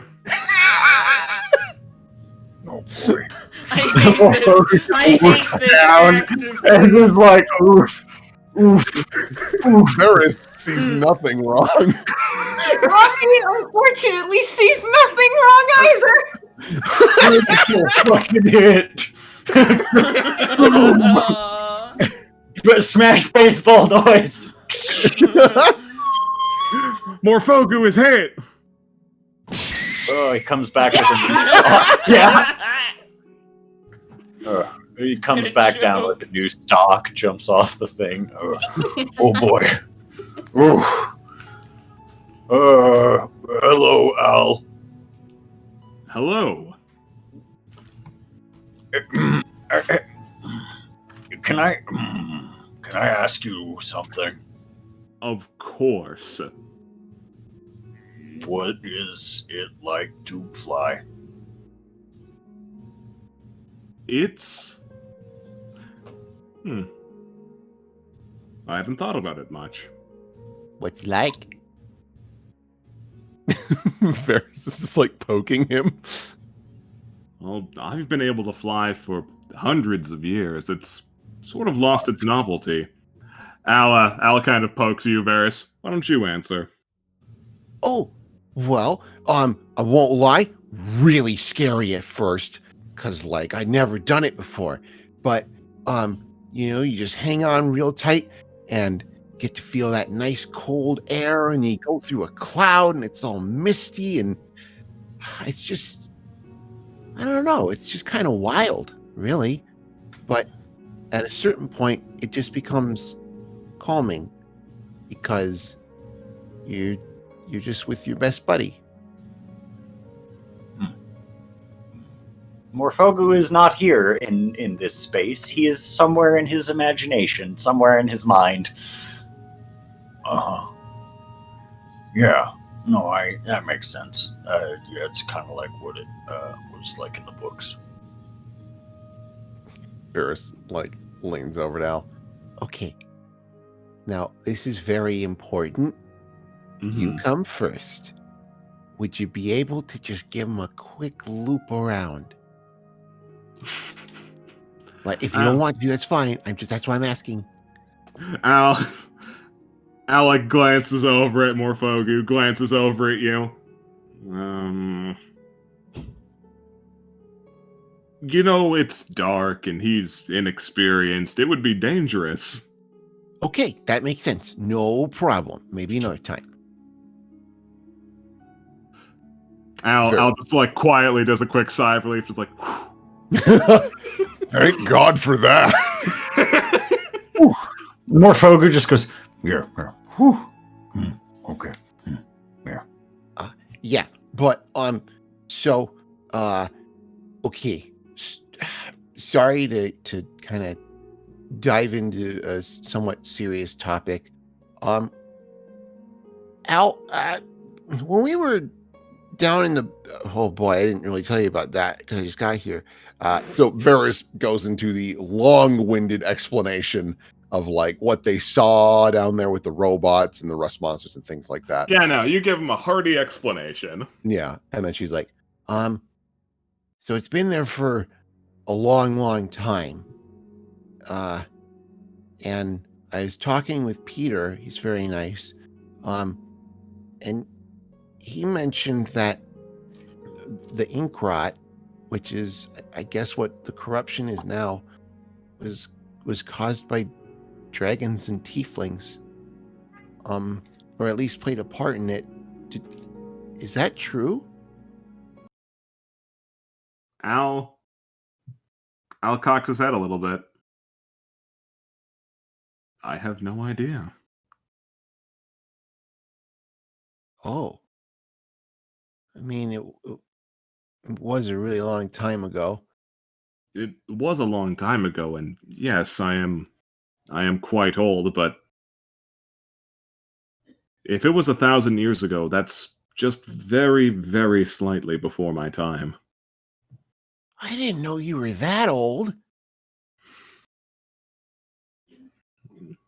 Yeah, he nods. Yeah, I've stopped counting, but to estimate, I'm a little bit over 800. Wow. Varys actually looks at his form again, and then she kind of frowns. Yeah. Sorry. Okay. I hope you didn't think I was trying to blame you. I was just figuring maybe you might know something. And he shakes his head. I'm afraid not. Though that is very strange. All of the information that I've ever been given from... let's still call them my peers. From everything I heard from them, this place was exceptionally forbidden territory. It's why it felt like a safe place to hide. Really? Like, she just gestures around here? Not just here, all of Aldwell. Oh. Morphogu's eyes are wide, so wide, hearing things like piers and 800 years old, and they're so wide, impossibly wide. Half of his eyeballs are sticking out of the sockets because he's so intently interested in what Alabaster is saying. Are like his pupils like fully black, like they're so dilated? Oh yes. Like Puss in Boots. Yeah, but like more. Oh my god. The only Picture thing it. that got Ravi's eyes even a little bit wider is when he said Aldwell, because he's finally like, that's what this place is called! Okay! I guess that brings up a couple of other questions. I mean, I don't really know much about your peers. That's an exceptionally broad question. Morphogu is salivating. Was there something in particular you wanted? Well, I guess, is there any like really noteworthy ones you can think of? Like, Yeah, like how many? Where are they from? Who do you have parents? What are they? How long do you guys live? yeah, all that. Well, I feel so bad for this fucking dragon he man. looks over at you, Morphogu. I do have parents. They're probably still alive, although it's been quite some time since I've come anywhere near them. Generally, dragons don't have a real limit on how long they can live. We just sort of keep living. I see. Though, given our penchant for battle, it's not uncommon for dragons to die before they break their first decade. Oh. Huh. Wow. Luckily, Al here's pretty darn smart and tough. I also have nothing to prove, unlike those whelps. So you dragons just generally stay away from Aldwell, huh? And that's right. It's considered very, very forbidden territory. The conventional wisdom is that if you go here, you'll get killed very promptly. Whether that was a threat because of the people who live here or just, I don't know, the hires of our council, I'm unsure. Council. A council? Is there like a city of dragons? Not. He kind of thinks. Yeah, I suppose you can call it a city. Wow. Yeah. Large mountains of hand-carved stone, shielded inside of a dome of pure marble. Oh. Al actually sort of gets lost thinking about it. That's amazing. That's not that great. Oh. It's beautiful, don't get me wrong. But the people there are jerks. I much prefer it here. Varys has a very soft smile. That's good, because honestly, I was really worried that I was keeping you from it. He kind of thinks. In a sense, you are. But if you ever wanted to go, Would I even be allowed? that's another question entirely. Oh, yeah. Ravi speaks up in the background. Where is city? Al thinks. It's far, far across the oceans. Let me think. Where we are now? Northwest a long, long ways. Oh. You're on the So- sea. Farther than that. Wow. City of Dragons. Does the city have a name? Is There- it supposed to be a secret? Oh my gosh, if we like been forcing you to tell us big secrets, I'm really sorry. Yeah. You hear him chuckle a bit. It is supposed to be a secret. Oh, And though I don't have too much leftover respect for my peers, I will maintain that one tradition.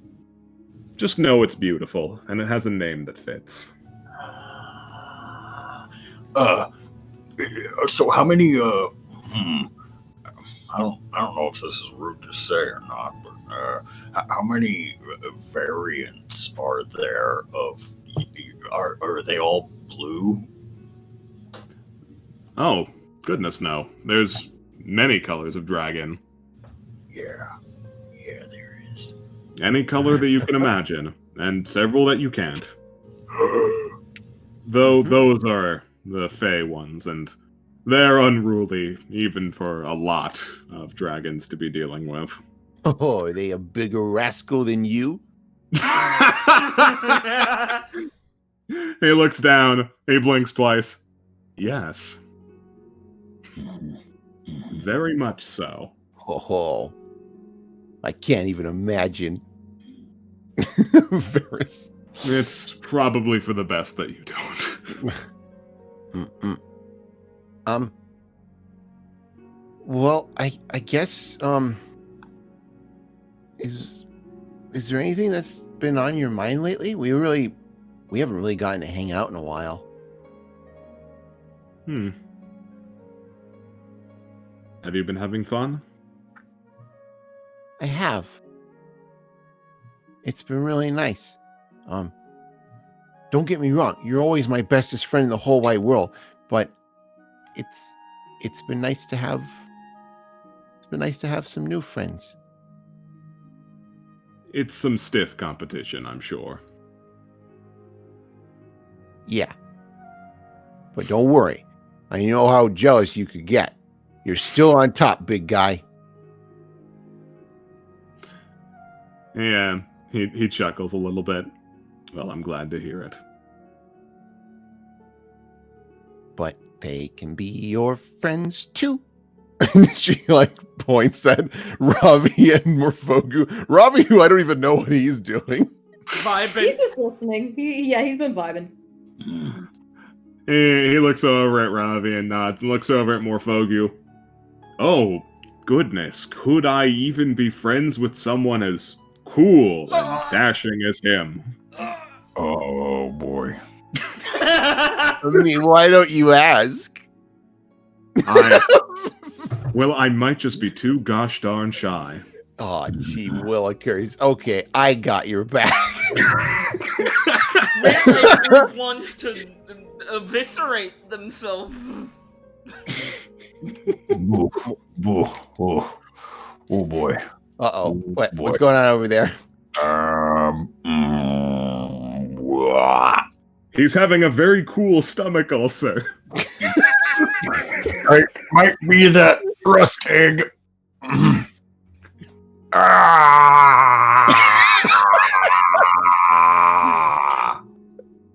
No, I'm good. Yeah. Oh, I'll be all right. I'm just gonna go over here. Burp, burp, burp, burp. Scare the frogs. Jesus.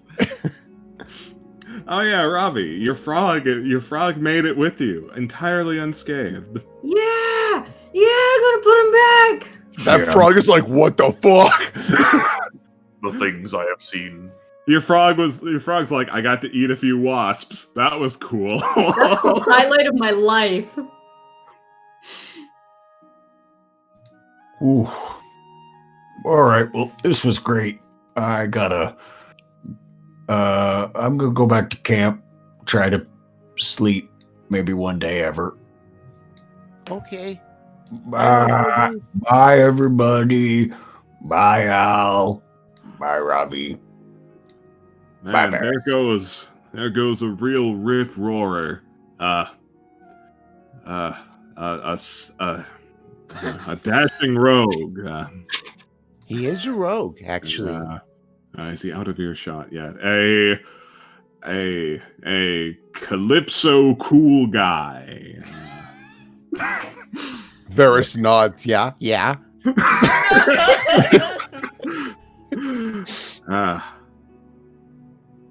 Yeah, I think he's gone.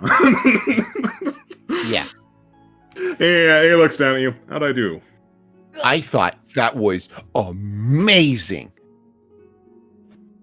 Like, did you see that? He was so excited. I think he threw up. Yeah, I've never seen that before. It was amazing. I definitely, in large part, have to thank you for all of these new social skills I've gained. I was never much good at talking to people. Well, I mean, remember how we first met? You did not like me. I was under a lot of stress at the time. Super fair. So was I. That was... Whew. Yeah. But, she looks over at Ravi. How you doing, buddy? Robbie types in Morse code. Yeah, no, it's not me actually. Oh wow. He like kind of like lets out a. Oh, am I muted? No, No, you're you're good. good. Alright. He kind of lets out like a sigh. Still more questions. Yeah. No. Sweaty hands are back. It's okay. Take your time. Varys approaches. He kind of looks up at Al and just says, "No answers here." Well, I hope you find them somewhere else. He nods. Varys just lightly takes Robbie's hand. Well, we'll keep on looking. He nods again. Okay.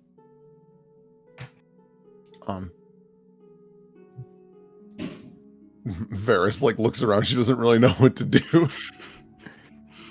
Al just kind of lays down, assuming his part of this interaction is over.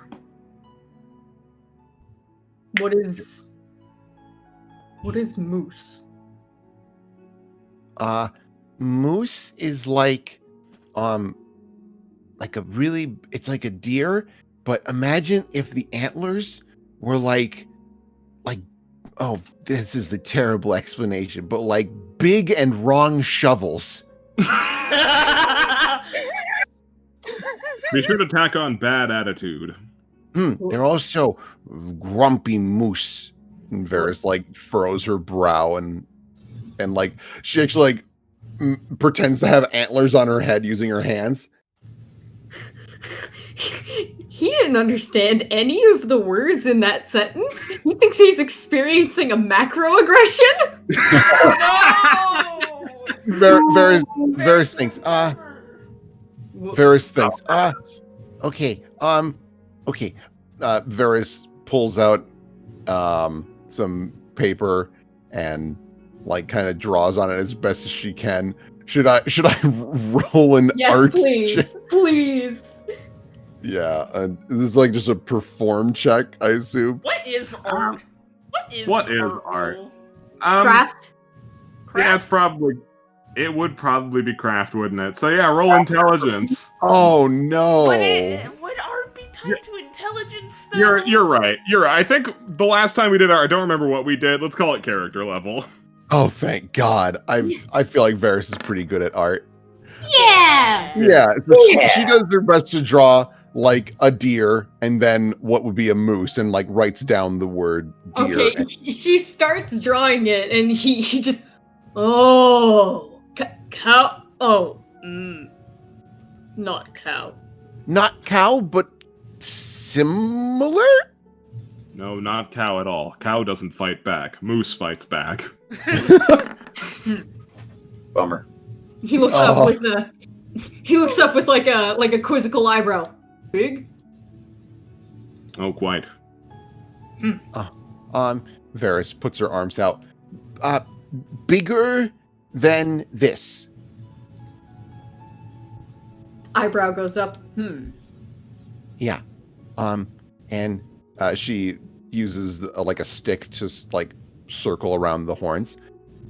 Very dangerous, also very large. Used to, she like with her hands like makes them hit each other, ram each other. He nods. He knows that part. He knows that any animal with horns uses them for that. Mm-mm. He nods. He has learned something new today. The difference Foggy, did you between fuck up deer a and picture? moose, and also what a deer and a moose are. Yeah. He was gonna draw a little picture of him riding on Alabaster's back, So and it bad. came out really bad. And he was like, "This sucks. I'm stupid." You got like 2 circles and just furiously crumple it. Oh, like you're Oh. in middle school again, and every drawing that isn't a perfect circle, you immediately scrap. God damn it. You waste so much paper. I think we're done here. All right. Yeah. So you guys head back then. What were Cornelius and Michaela up to while we were? Yeah, was it anything? The thing I have in mind for I Michaela don't is think anything like Cornelius, like the thing he specifically wants to talk to involves the party members. Mm-hmm. So it was probably just a lot of small talk, talking with like Songbird about like food and like just like chilling. Mm-hmm. Hmm. Nothing of Yeah, no on screen that I can think of for him. the only thing I can think of for Michaela is it'll probably be after everyone goes to bed, and it would be like the time she would go out and prepare her spells, like what you would normally leave to go do that. What would you have in mind? She would just, well, I don't know, it's I don't want to just say what the whole scene is right here, but All right. Well, probably doing everyone talks about the things that Cornelius wants to talk about would probably come first. So probably. makes more sense. So Michaela has just been vibing alone in her tent because she needs the solitude after that horrible place. Yes. Yeah, Cornelius, Shinra finished bathing at some point and is just apparently entirely unbothered by her nakedness, despite everyone's pleas to please put clothes on.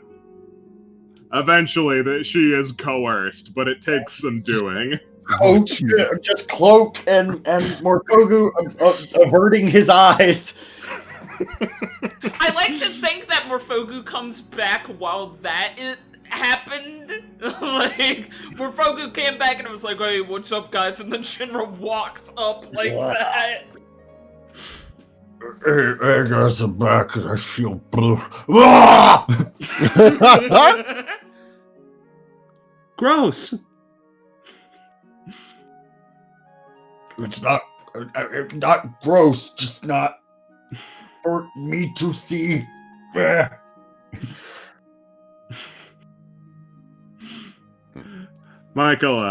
Michael flies over to you. His head flies over and perches on your shoulder, and his body just remains entirely motionless. Oh my god, we better not be talking about Michael. Yeah, we're talking about Michael. Yeah, we're talking about Michael. Oh, is this what I do to people?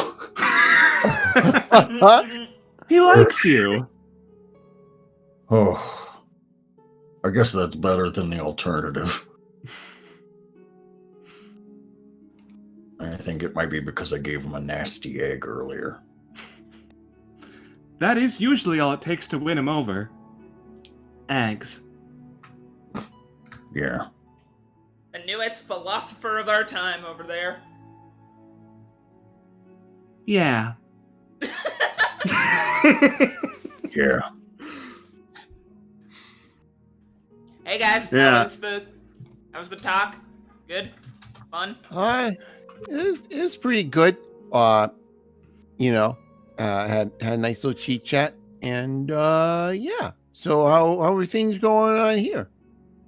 Pretty good. Songbird's still trying to make something out of that honey, but it smells pretty bad. It smells pretty bad from over here. Yeah, and Songbird's just like just taking like the smallest spoonful and slathering it on like toasted bread. It just turns everything to shit. Every you think single you gotta thing. like boil it or something? Like I don't know. I gotta like explore you can't that. just put it on something. I think just putting it on something is the worst. You've gotta like do something to it. You have to make it stop being rust monster honey at some point. Yeah, Songbird takes the hand, just like starts doing some cooking experiments, just like putting it over heat, and like mixing it with water, adding sugar, just doing things to it. So that's her prime concern. Oh, as Morphogu sees Varys and Ravi come back, he goes, "Oh!" and then drops a piece of paper in the fire. Oh, Ravi or Morphogu, would you? Oh no, that wasn't. Oh, was that I dropped it. Nope, probably not. Okay. Probably you were holding it. Whatever. No, it was nothing. Good, nothing at all. Peter just mumbles, I liked it. Nah, it was nothing. You know, the kind of encouragement that doesn't help. yeah, no. Varys sits crisscross applesauce in the dirt. Oh boy. It's been like a really long day. Yeah, Laszlo looks over you. It really does sound like you had a pretty rough one. You know, just another near-death experience. God, I hate it here. Yeah. Like in that joking way, you know. Yeah, no, you're joking, and Laszlo's just like, I see the grain of truth in this joke. Yeah. Laszlo has heard this joke before. I mean, honestly, I really have nothing to complain about. I got out just fine, but like I was gonna call you Cornelius. That's not correct. I'm very tired. Eating, I have a Cornelius. Cornelius is my favorite cooking ingredient. Varys has a very hearty chuckle. But he's I have to add that word to my lexicon. Cornelius. But he was super brave because he looked at this big bug and went, "Hey, punk." And then it charged him, and we all were just not prepared for that at all. Yeah, I should have vocalized that plan. That is the hero lesson of the day I learned. Vocalize your dumb plans. I thought it was a really good idea. I was a little distracted because Morphogu was hurting really bad, and boy howdy, but that was super brave, Cornelius. Rubs the back of his head, like, he doesn't get called that compliment ever, so it's his turn to be shy. Yeah. Oh, hey Michaela. I did want to powwow about prophecy stuff, so I don't know if you guys want to just stay here and do it, or head off to the side. I mean, everybody here knows we're part of a prophecy, but I don't...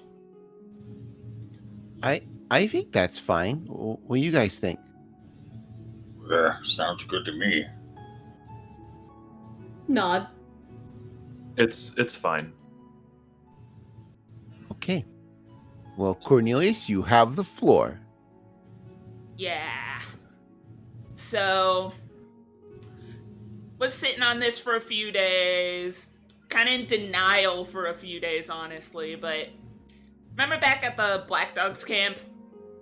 After that party where so many people got drunk? Yeah. Vaguely. Yeah, on that night I had a nightmare, dream, and I tried to brush it off, but things were adding up too much, so I gonna just say that We know for a fact that I am a hero because I super talked to my ancestor in my dream. Oh, What? Yeah, I was ready to brush it off, thinking, oh yeah, I had too much to drink, or it was not right, but things he's saying are adding up. I talked to one of the heroes in my dreams. One of the old ones. What kind of stuff did he say? Well, he went on talking about how his title was the Maestro, so I'm related to that one. Maestro. Yeah, his name is Saturn, or at least that's what he introduced me to me. Maestro.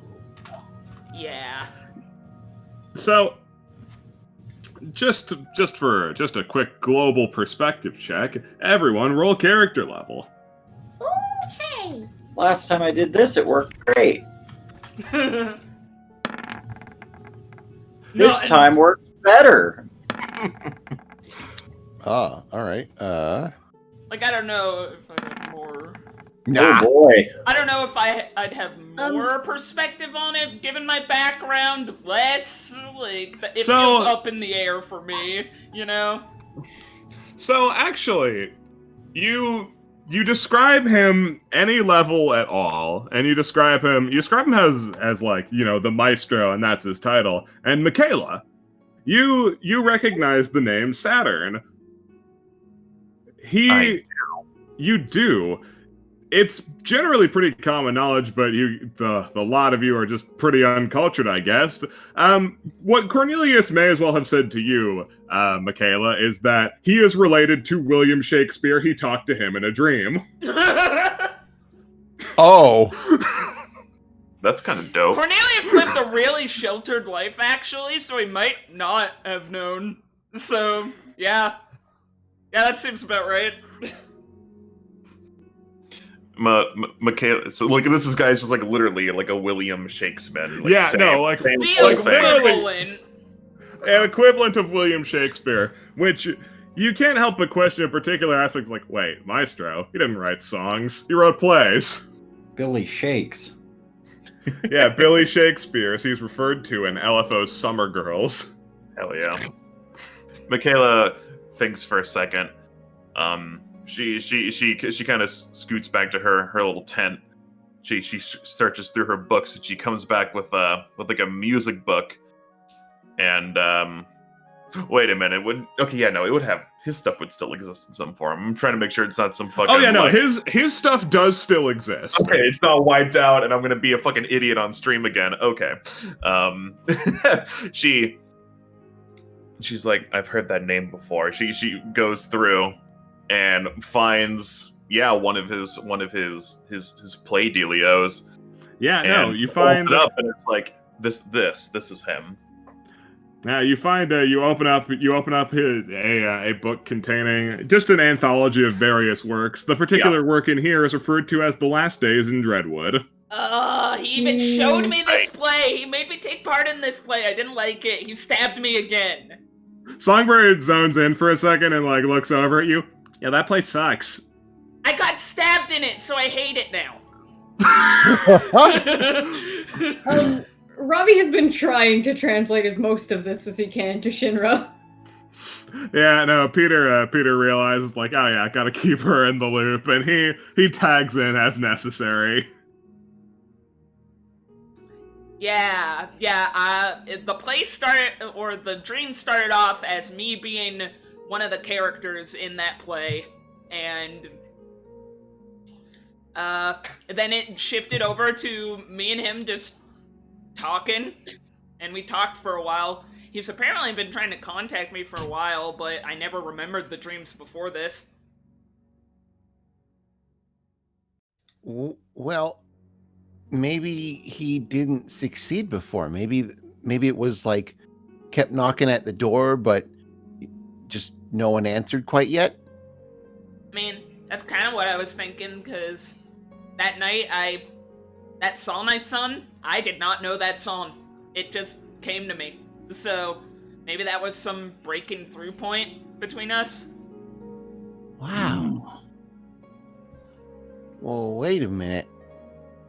If you've got a connection to this fancy hero from back then, does that mean 3 of us do too?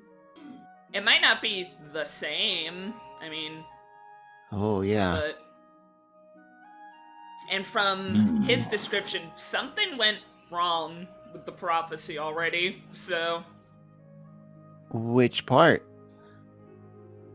So, one of the old heroes apparently set up... how do I say this? Set it up so that the leader of the Order was going to help us out. That Azra's Skyfall was supposed to be in on this. And the fact that she isn't means something went wrong. Uh-oh.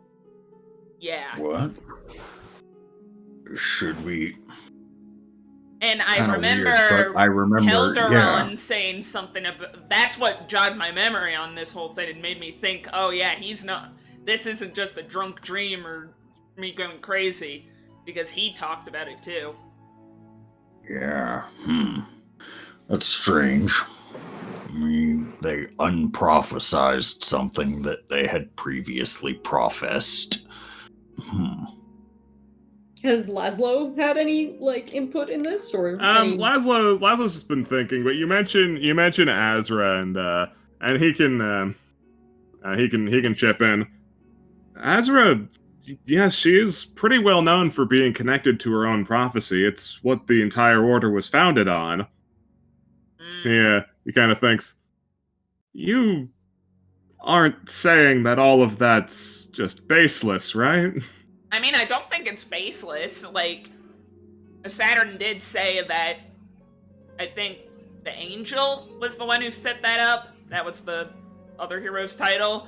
And it was set up very specifically to do that, but something went wrong. And I guess people don't know it yet. Laszlo looks down. Prophecies aren't supposed to go wrong. I know! I don't know if it's the prophecy itself going wrong, or just the old hero's setup of it. I wonder if that's something we should consider talking to Azra about at some point. Laszlo's very quick to shoot that idea down. Good luck with that. Yeah, I just walk up into the order and say, hey, this old playwright just spoke to me and said you're wrong. Yeah, no, that is not going to be popular. Azra is as notorious as she may be for her temperament. She actually is quite kind. She's very considerate. When you're speaking to her personally, she's very soft spoken. I'm pretty sure if you did that, you would get immediately impaled. Well, not necessarily like that part, but just making her aware of the prophecy about the heroes and just sort of, I mean, it kind of involves her anyway.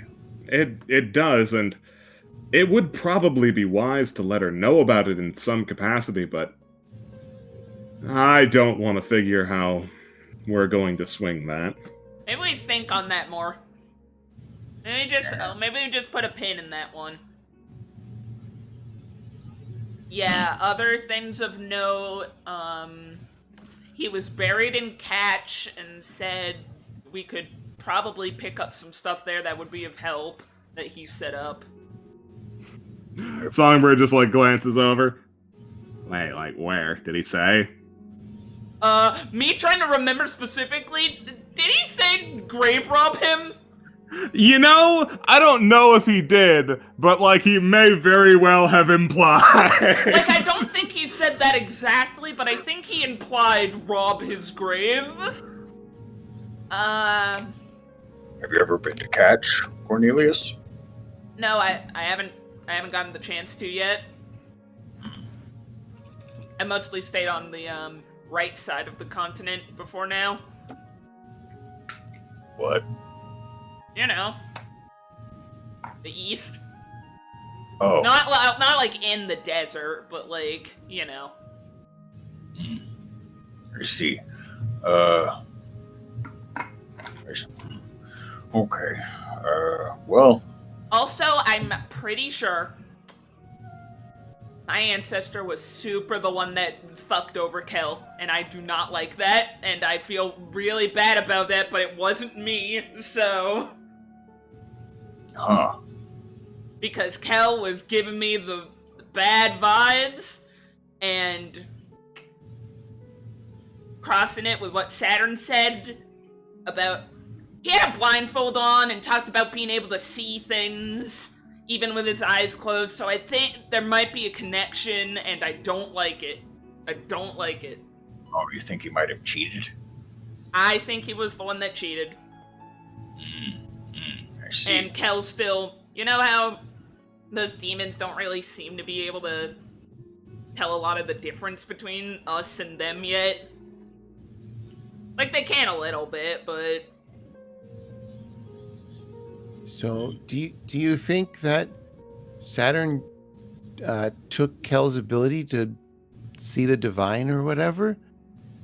I mean, I didn't get a chance to ask him. I didn't know about Kel before that dream, but Saturn said that his eyes can see a lot, and then we talked to Kel, who talked about his divination in his eyes being taken. It seems to match up. That didn't sound very heroic. Well, when you read the stories about heroes, they screw over demons. Sometimes they're tricky. Also, Yeah, I got a sick hangover remedy, but that's like so low on the priorities. But like I have that now. I got a point of charisma. So you opened up the door long enough, and Varen begins speaking his mind. Yes, it's awfully true. Heroes and demons don't really get along very well. Yeah.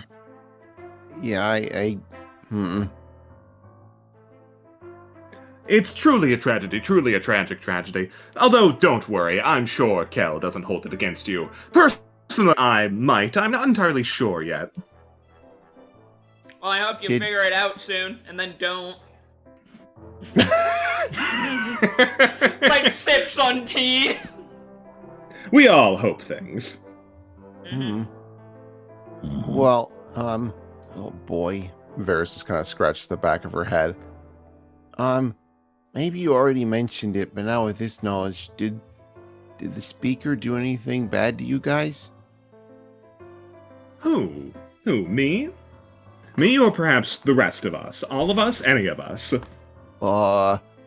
Any of you, I guess. Any of us, yes, absolutely with 100% certainty. No divining through the chaotic world of history and past and obscenities and memories. No need for anything like that. I can tell you with utmost certainty that yes, absolutely. Don't take it too personally, though. None of your ancestors were free of sin. Great. We aren't either, so why should we expect them to be?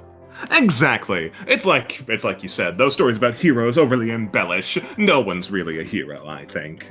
We're all just people, except for us, of course. We're demons, but that's not really the point, is it? Well, I mean, you have been pretty nice to us so far. I won't lie, like, I'm still just kind of nervous around you guys. That's to be expected, Speaker. We are demons. Well, it's not even that. It's just, I don't super know you, and the way you talk makes me feel dumb. So, yeah. Yeah, you see Varen takes a pause and he's about to reply. Kel takes this opportunity to speak in his place. Uh-oh. Don't worry. He tends to make everyone he comes in contact with feel dumb. Okay. Well, thank you for the reassurance. It's not like it's my fault. Look, I simply speak and operate at the pace that is mine. It's not really my fault if people can't keep up. But Cal kind of grumbles. It is kind of your fault. well, if you slowed down, more people would be at a pace that's more acceptable, and then you could kind of ease them into. Oh one that my was god, better- you want me to slow it down again? Fine, I'll slow it down. Cal shakes his head. He's unwilling to compromise. You see Varys like start tearing up. Okay. Cal sees that. Now look what you did. Hey, it's not my fault. He looks around. Then whose is it? Might be yours. Ever consider that?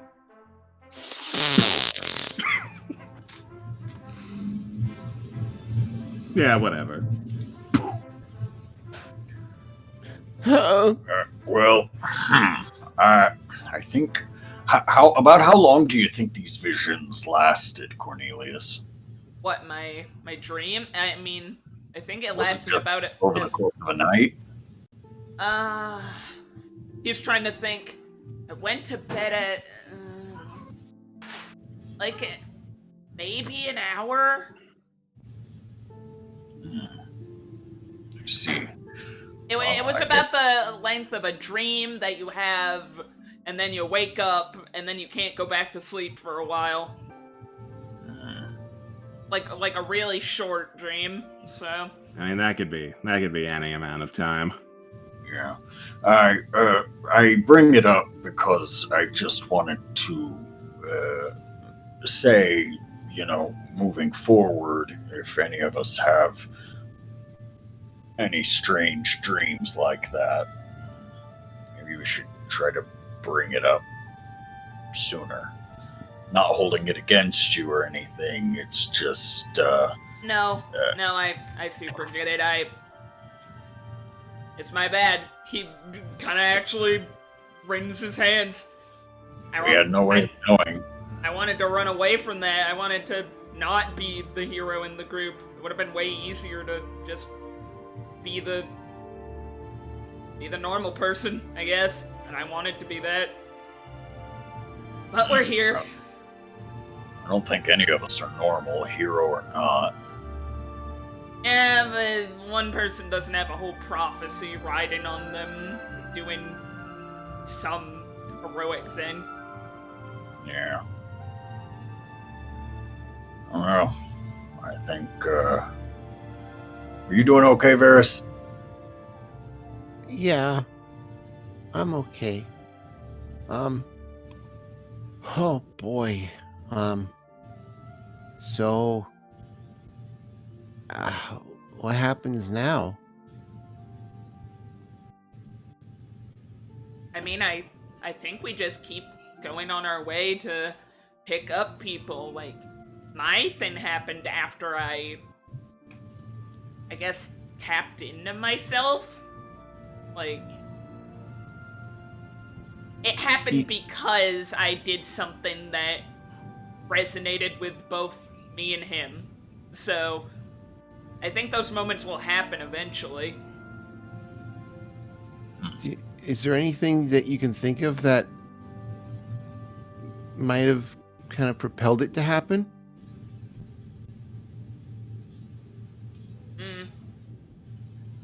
Well, you brought people together through your music. You made a good situation, a memorable time through your performance, which is kind of what our maestro was known for doing, if not just being a playwright.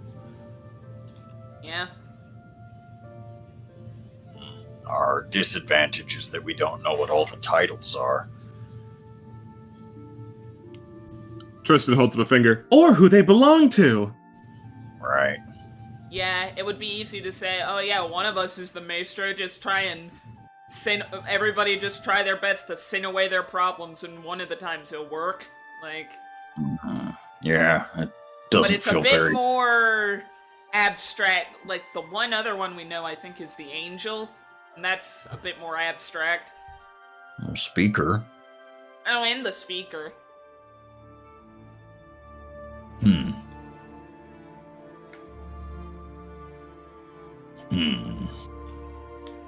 What do you think, Michaela?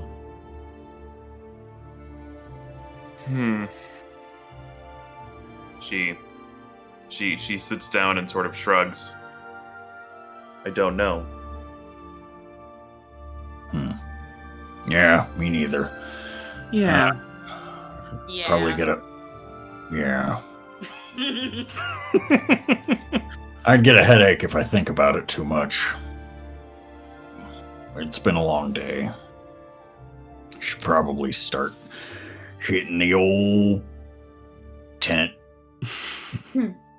Shinra's been, listening, paying attention, kind of. She's broken away from like the meat of the story and like who is explaining it to her several times just to look at things. She has the TLDR essentially. She has the TLDR, and she kind of looks over to you, Robbie.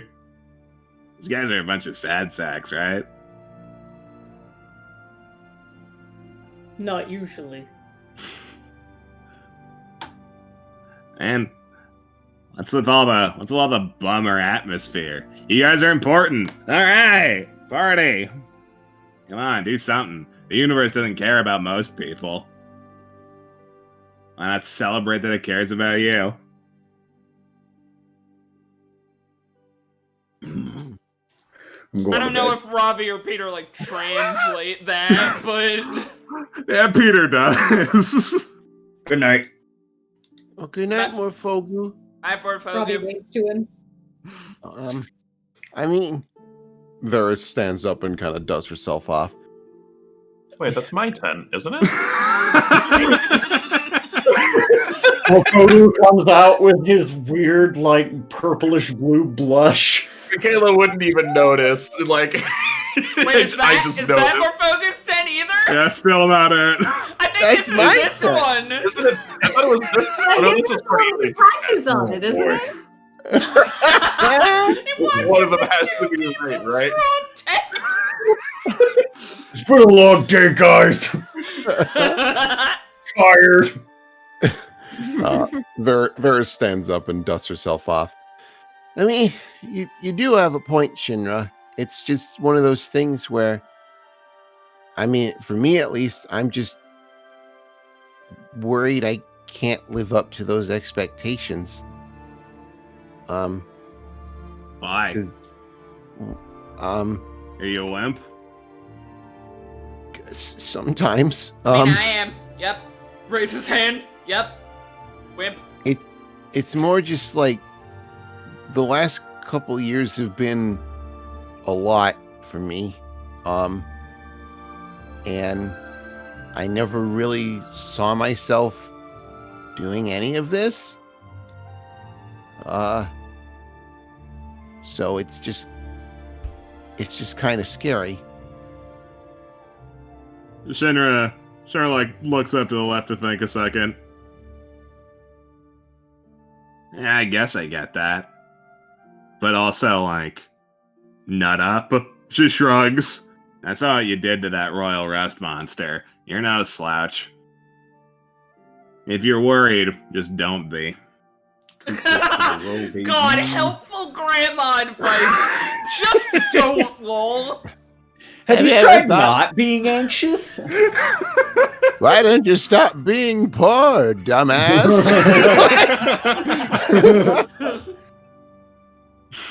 Varys puts her hands on her hips.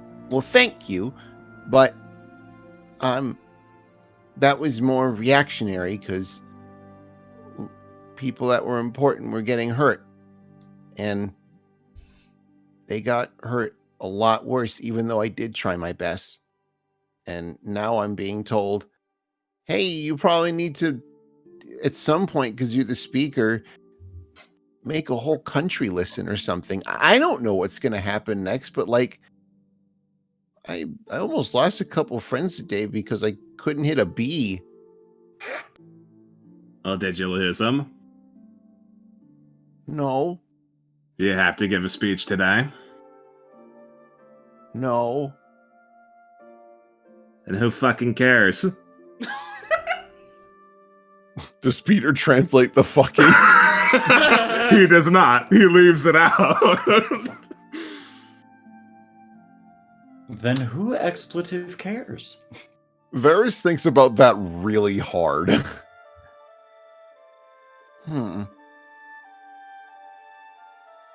I guess that kind of makes sense.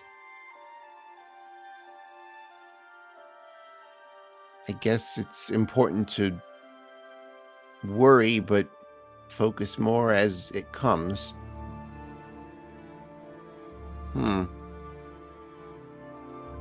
I will try that, and I will think about that later, because I am very tired. It has been a very stressful day. And, thanks, everybody. Okay, I don't know what else to say. God, I'm so bad at this. She just goes in her tent. She'll get it eventually. I trust her. Oh. Yeah, Cornelius, you see Songbird take all of her pots off the fire. She's just like chipping at them now with a knife. It just turned to tar on the inside for all of them. Oh, honey. I guess there's a reason all those chefs are like, don't do it. They didn't say that for no reason. I am a fucking innovator. I know I can figure this out. I mean, it's been a while since we've been on the road. She's probably just getting all the rust out. Hee hee.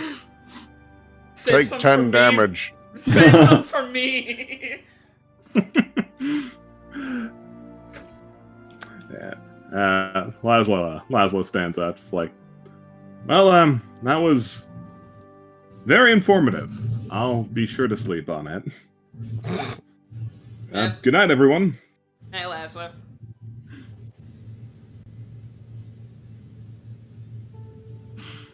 Shinra again looks to you, Ravi, just like, man, kids these days don't appreciate a kick in the ass, right?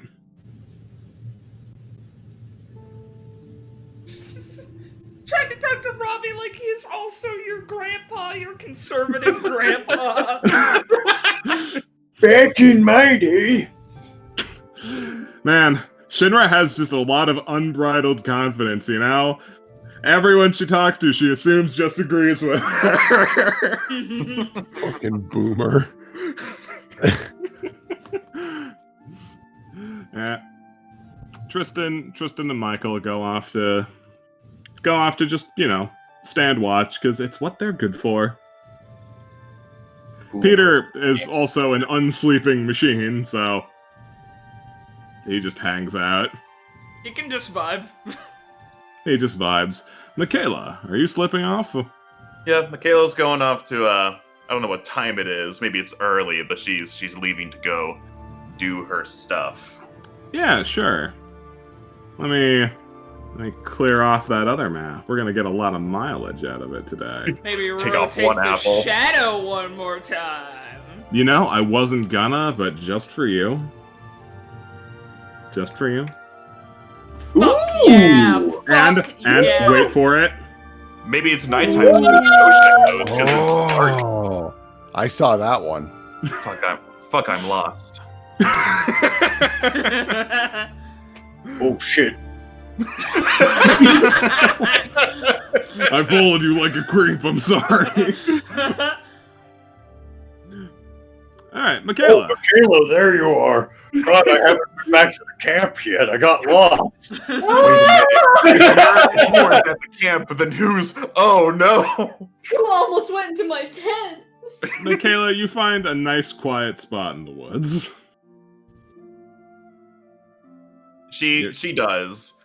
And this is normally the point where she would just start her stuff, but no matter how much she's tried to calm down or tried to sort of settle things in her mind. Nothing's really been working. She has a lot of inner turmoil, excuse me, going on right now, and she doesn't know how to talk about it. So as she walks past this tree, her hands are sort of clenched, and she just wants to lash out at something, just sort of anything. And she just goes up to this tree and just punches it as hard as she can, which obviously doesn't do much because she's Michaela and this is a tree. But she just bam, bam, bam, over and over again. And after a while, she just sort of crumples to the ground and sobs quietly to herself in the dead of night.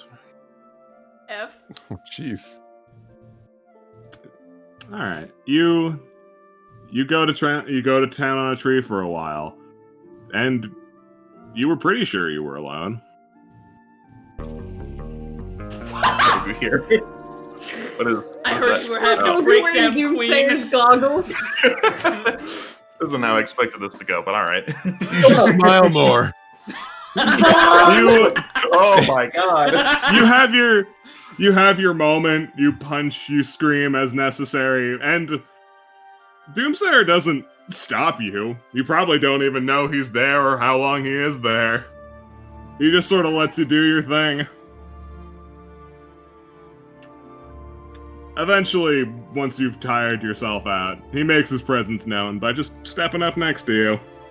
She's so in the moment. She's also not used to letting anyone see her weaknesses because she's Michaela. And she's immediately startled and she scoots away. Oh, it's you. He nods.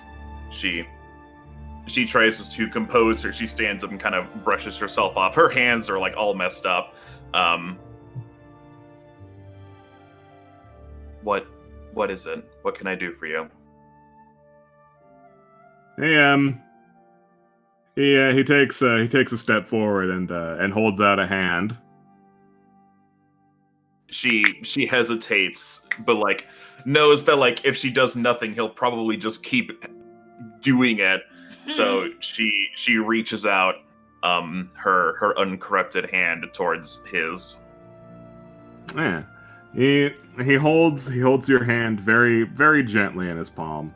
And he pulls his other hand out of his pocket, which he was refusing to do previously, but is doing so now. And you get a glimpse at it that it seems almost like it's not even real for a moment, but it is. It's very much there, and he places it on top.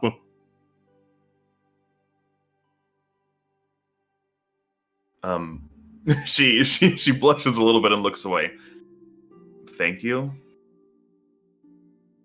Yeah, he cracks a small smile, and you hear him speak without the world stopping around you.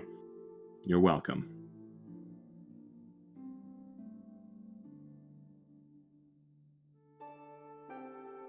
Did you come here just to do that, or? He nods. It seemed like you needed it. Oh no, I could have fixed it myself. It's not an issue. I'm sure you could have. Yeah, he looks over at the tree, sees all the chippage that you've done to it.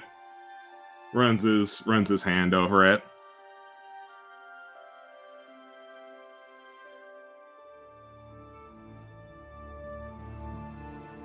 I felt like I had to step in, though. I would have been fine.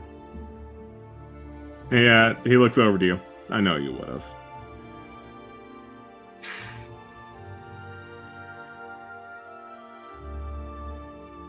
Let's say I did it for me, then.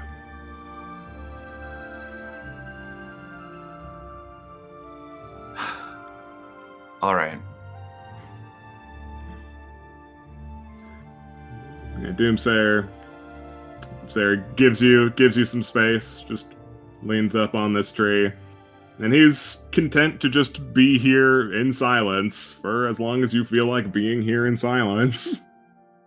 Normally, Michaela relishes in the silence, but man, it is like awkward. You know when you like really want to talk about something, but like you don't let yourself do it, and it just like sucks. Oh yeah, no, it's the worst. Yeah, it's the worst. She just, I don't know. How do you describe this? She just sort of stands there and she kind of holds herself and looks at the ground. She can't like bear to make eye contact with him.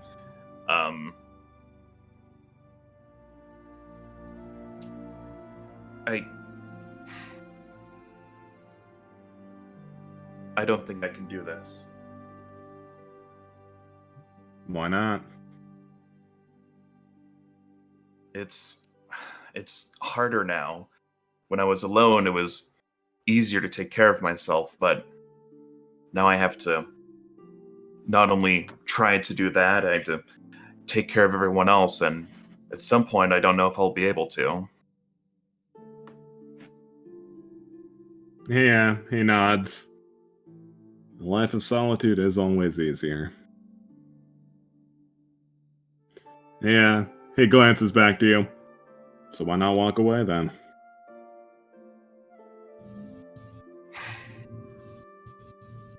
I want to, but I care about them a lot. And I feel like I don't remember home, but when I'm with them, it feels like I'm there.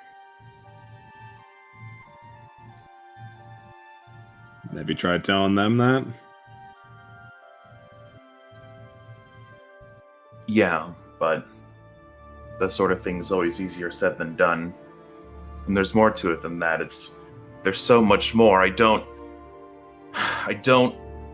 know what I'm doing. I thought once I ran into this, she pulls her cloak back and exposes her corruption, that I would know what to do. If anyone would know what to do, it would be me, but I don't know anything.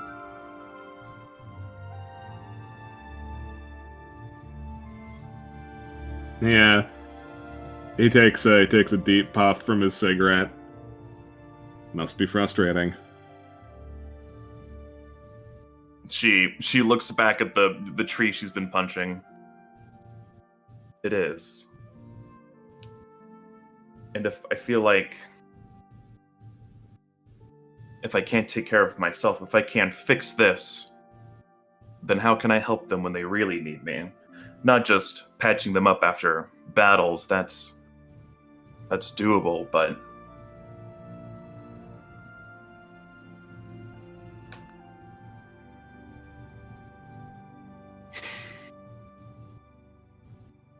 I just don't know.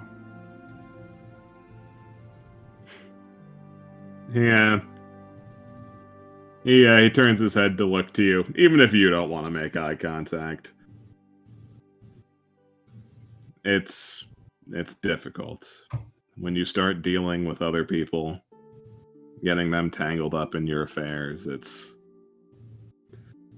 It becomes a giant mess of how to express anything to anyone.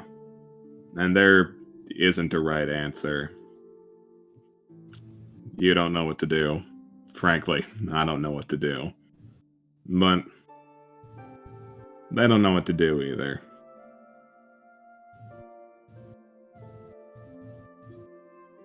May as well be confused with some company, right?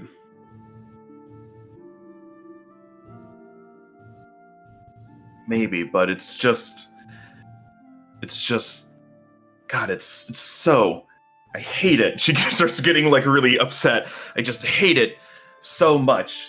I can't just help them with everything that they need help with. I can't stop a stupid demon, she punches the tree, from making Varys cry. Why are we even teamed up with these demons? As soon as I figure out how to get rid of them, I will. And she punches the tree again with more like anger and fervor. I'm going to use this like story moment as a here's how she unlocks this ability she got when she leveled up, kind of thing.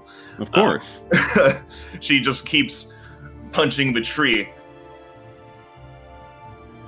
And it's like, maybe if I could do something, if I was strong enough. And as she says that, something happens.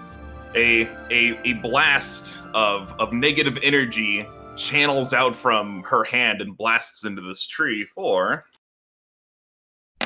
Deal your damage, Queen! 10 damage. I don't know how much health a tree has, because it's a tree, it's pretty big. It has a pretty considerable amount of health, but it doesn't take a genius to see the difference in damage. Where you punching it before just sort of knocked some bark off of it. This blasts bark off of it and even manages to split the trunk a little bit.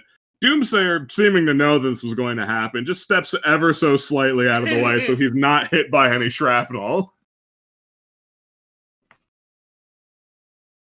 Yeah, and she sort of just keeps going. And it's like, and not only am I not strong enough, I can't remember anything. I can't remember my parents, or if I had siblings. I can't remember my home. I can't remember anything. Yes, Queen, kill the tree!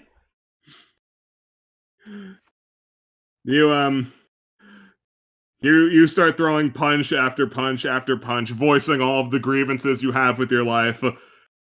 Doomsayer, you see he starts to gesture to grab your hand again, but he doesn't do it this time. Do you feel better yet?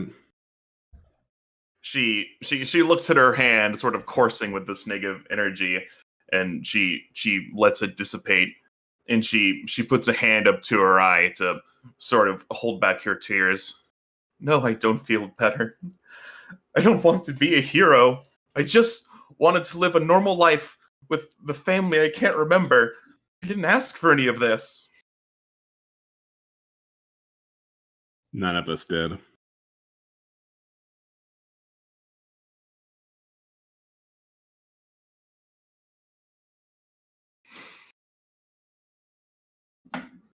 She just keeps crying.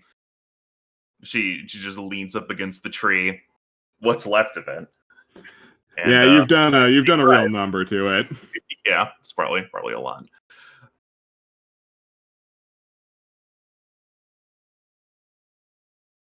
I don't know if she'd say anything else. I'm not sure. I don't know how to end this per se. That's fair. We don't have to say anything. You punch the tree for a while. You sit there in silence, staring at the damage you've done. Doomsayer stands there in silence as well. Eventually, a time feels appropriate, and he just stops being there. Doesn't walk away. He's just there 1 minute, gone the next. And you're by yourself again. And we'll find out what happens next time on Make Amends. Woo! Yeah, party time! A Shinra voice. Wow, kids, lighten up. Elmar. Literally. I was reminded of that image of during that scene. I was reminded of that image of Michaela at the airport with the kids. Yeah. Where she's wrangling the kiddos. It's much sadder now. Yeah. It's hard being a single mom. Right. Oh. So, let's go through outro stuff. We have a Patreon. Consider supporting us there. We've also got a Discord. Consider going there if you want to be a part of our community and do things like talk about stuff or get the weekly schedule or to submit fan art. Do we have an Imgur? We do. And it's courtesy of Niteris. Thank you, Niteris. This helps us a lot. Yeah. Ravi learned 23 words today. Holy Wow. moly! It's like a lot of making words. significant chunks. That's got to be like what, like a sixth of all his words by now? Yeah, just about, honestly. Yeah. Damn. Pretty Big tight. Lots of words. talking. Yeah, Rube, take us through it. Yeah, so, first we gotta get our pre-stream joke edits Yeah. out of the way. From Transform. Yeah. We're all going to die! Yeah! Hey. Ah, man, really went full circle around there, huh? Thank you, Transbun. Hooray! Zephyr's. We're all Never going to describe die. it. We're all Sonic. gonna die. Huh? Thank you, Zephyr. And then from River Babe. Jokin was not an imposter. I was thinking it too. Still the right move. Yeah, Jokin's looking pretty sus. Yeah, I didn't do anything. Us. You're the one who's infested with space worms. Kill him! Jokin was not an imposter. Thank you, River Babe. Another from Reverb Babe. I don't know who would say this. Please, stop praying for my grandma. You're making her too strong. She broke out of the hospital and cops can't get her. She's too powerful. Thank you, River Babe. And then from Transbun, just Peter is a good escort NPC. He stays in the back of the group and helps out by providing lore and dealing with enemies. Shinra is a bad escort NPC. She runs ahead and starts fights she will not win on her own due to using all her stamina on her opening move. don't be Shinra. Don't be Shinra. Stupid grandma. Thank you, Transbun. And then from Transbun, a shadow joke in 2020. Oh, what did Shadow sound like? You know, sir, I like you much better with my glasses off. You put your glasses back on and face the facts. And then from Zephyr's Zephyr's. Just the mood the entire time. Excellent. Another Very from good. Thank Transbun, just Monkey. Monkey. Thank you, Transbob. Yay! Yeah, these Aw. were the ones I knew was Dark coming. Destiny. It's that good shit. That's so Thank you. funny. It is funny. Thank you, Dark Destiny. And then the edit, the Redux Angry. Angry. from Zephyr's, and then the Redux from Dark Destiny. Angry. Thank you, thank you. Thank you very much. From Transbun, in the style of Live, Laugh, Love. Don't sleep, don't touch, don't talk. I don't want to go to grandma's house anymore. I hate this next one. I Oh, hate this a lot. Transbun, I don't Smile like it. more. Awful. Thank you, Transbun. Thank you very much. And then from Zephyr's, in the fort. The book fort. Books. That was a very Kayla in her funny natural image. habitat. I like that. Thank you, Zephyr. Transbun. Hey, Slugger. Oh. The next one's fucking me up, man. Zephyr's, his eyes grow wide from how interested he is. Y'all don't remember that beta Morphogu where that was kind of the default? No, yeah, Oh. no. His eye was just a little too bulgy. God, I really wanted that one. Thank you, Zephyr. And from Transfun, just, yeah, I dreamed about Shakespeare and he's my ancestor. For some reason, I was trying to think of like an alternate universe name for William Shakespeare, and all I got was Big Bill Shimmies.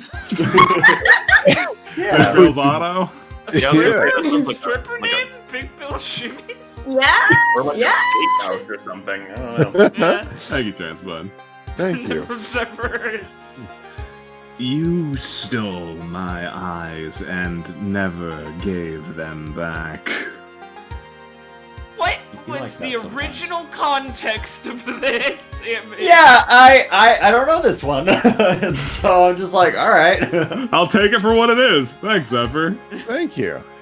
And then I think our last one from Mushroom, the party. God. Da party. I It's love the these. crew. Yeah. God, I love how Chad Morfogu is whenever you draw him, Meershroom. Hello, it is I, Morfogu. That's Morfoku if he was raised by his rich father. that's Yes. the idealized self. It's like, Yeah. oh man, I wish I was prettier. And he's just the chisel. Handsome It's like a Squidward kid's Morfogu. idea of what handsome is. Just make the jawline thicker. These are great. I'd be remiss if I didn't point out how Michaela looks like she wants to throw my dog in an oven. No. She doesn't look like she wants to. She looks like she already has Already and knows did, that you yeah. can do nothing about it. Oh my god. I Jojo. was gonna say, is she fucking Dio? Jeez. Yeah, no, exactly. These are great though. Thank you so much. Thank you so much. God. I believe that is everything. Yeah, that's all she wrote. Huh. That is all she wrote. Hey, Lamp. Hey, Thanks for running another exciting game of Make Amends. Yeah, exciting thank is you. an adjective to use for it, but thanks, man. For Morfogu, it was the most exciting the session that has probably ever happened. That was really fun. I would definitely rank Alabaster trying to sound like he likes Morfogu amongst my favorite moments. Secondhand embarrassment made me want to crawl into a sewer. Thank you guys so much for being here. You guys made this an absolute pleasure. Give yourselves a great big pat on the back. As for everyone for coming out, donating, giving us edits and such, and artwork, doing your thing, thank you guys so much for being here at all. Thank you for being here this time, and thank you for being here next time. Say goodbye to chat, everybody. Goodbye. Toodles.